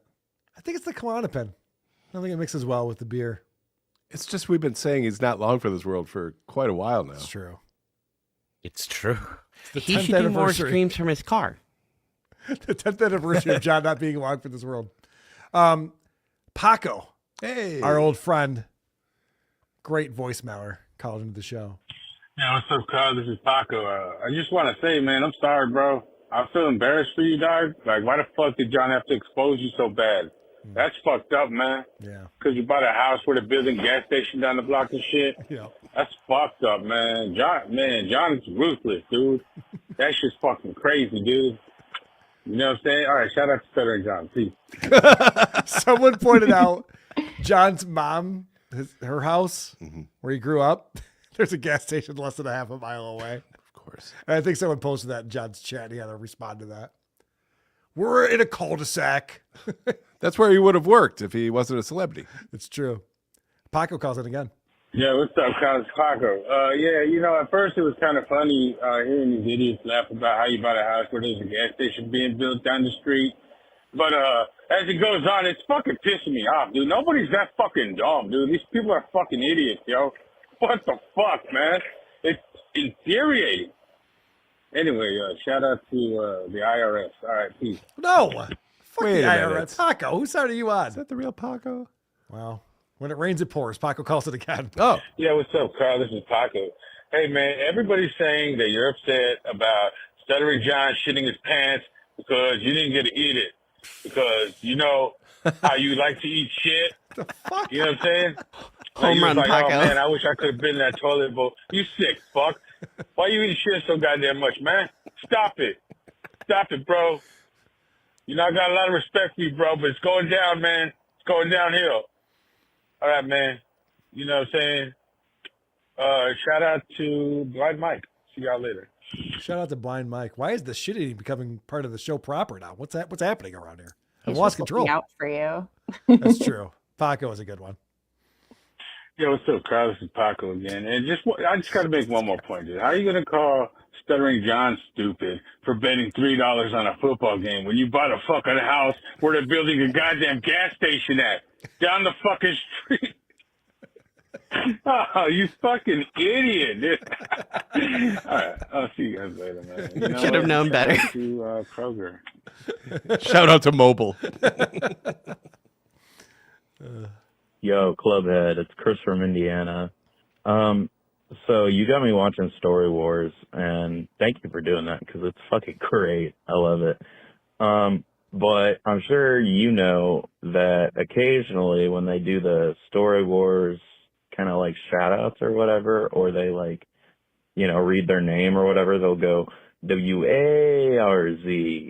And I was wondering if y'all took that from them or they took that from you. I'm guessing you took that from them, No, I invented it. No further questions. We invented that. They took that from us. Deluxe call again. Carl Deluxe, Chestnut Chad, Zumock. He hates that nickname, by the way, I heard. Or he said it to KB, so let's call him Chestnut Chad. He claimed to have made $7,500 last month. I want to ask our entertainment correspondent, Ambush, is that possible? Thanks. What do you think, Adam? Do you think Chad made $7,500 last month? From streaming? Well, all together, all the things that he does. I think it's possible. He had one or two opening gigs. I think it's possible he made half that and exaggerated. Sounds right. Because Stuttering John apparently made close to $8,000 this last month just from the stream. So figure Chad makes half or a quarter of that plus some other gigs. Yeah. Who's that? Is it Dabbling Doofus? Who's the guy who's been making all those videos, like daily videos, updating us on what John does? Dabbling Doofus. Dabbling Doofus. He's great. Follow him. And the New Jersey guy is a great clipper now. Dirty Jersey Rat. Yes. Does a good job as well. Mm-hmm. But Dabbling Doofus does this thing where he's keeping track of the super chats and how much money John's making, what he's making per hour, what he's made for the month to date, with how many hours he's put in. So John's making over $100 an hour. Gross, I think. I don't think not, but gross. He's gross. So it's worth it for him. He's not going to go back to teaching anytime soon, that's for sure. If he could get on that super tip system, he could collect a lot more profit. He would too. It'd be great if he had my voice and Shuli's voice on there. Be a lot of fun. Chestnut Chad, I think, was a really funny burn. And I don't say that lightly because I don't think Scarlett Hampton's a really witty person. By the way, Scarlett Hampton was on Stuttering John's show today. I saw that. So I'm sure we'll be checking in on that tomorrow on Dabbleverse Live. And I already have the battle between Chad Zumock and Scarlett Hampton are ready to go for that. Awesome. Because it's amazing that Chad can't hold his own against a drug-addicted porn star. That's saying something. It's saying a lot. I don't know if Scarlett's on drugs. Who knows? She's probably fine. I got that impression. It's probably fine. Chestnut Chad gets roasted. People are having fun. People are having fun with that. It was actually kind of witty as she came up with that. It's pretty funny. I enjoyed it anyway. All right. We didn't do plugs. Annie, what do you have coming up? What do you got going on? Well, actually, last Friday night, I was on the United States of Australia with Aussie Guy, and he did Ladies' Night. There was Kim Nicholson, Haley from Pretty Antisocial Pod, and Abba Riza was also on there. Shit. So, they got into a little bit. There wasn't like a huge dissection or anything. So it was a pretty tame stream, but kind of interesting. We've discussed who was the most attractive in the Dabbleverse, who was the creepiest, and who was the most charming. Oh, you got all of those, Carl. Thank you. I appreciate it. Well, that's exciting. Yeah, I love what Dean does over there, Aussie Guy. So that's cool. Check that out. And do you know nothing about clickbait? You got to be like, it was outrageous. Someone pulled my hair out. We were fighting. It was wild. No, I got to get better at lying. Yeah. Just message me. I'll help you out with that. Adam, anything that you want to promote, my friend? Yes, two things really fast. I have a new podcast that came out today called Red Weather with Ryder Strong, and it's about a 1995 cold case involving a missing girl from a North California commune. So I invite everyone to check out Red Weather on iHeartRadio and anywhere you download podcasts. I also want to shed a little light on a hero that's come to the stage. He's from Massapequa, Long Island, and he overcame a stutter to make it to the finals and all the way to Hollywood on American Idol. His name is Jesse Finling, and I think a hero like that from Massapequa overcoming a stutter to make it in entertainment deserves our respect and love. Let's all root and vote for Jesse Finling. All right. Very good. Wonder if that's any... So you're doing non-Dabbleverse stuff now as far as podcasts go? Sometimes, yeah. Proud of you. Thank you. It's a big step. Thanks, buddy. I'm speaking mostly into the mic. That's good. I got to go. Bye. I got to go. I got to go. I got to go. I got to go. All right, everybody. This was a great podcast. It was very revealing.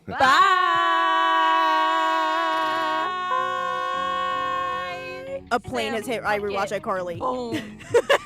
His mom. Boom. Boom. Okay, folks. Guess what? The episode's over. That was a great episode. That was really great. Man, that was a good episode. That was a good episode. I enjoyed that. All right, ready to roll the credits? Yep. All right, guys. Bye. Until Chad. next time. Bye. Bye. Okay, bye. It's a bunch of crap. Oh, I forgot to play the Gary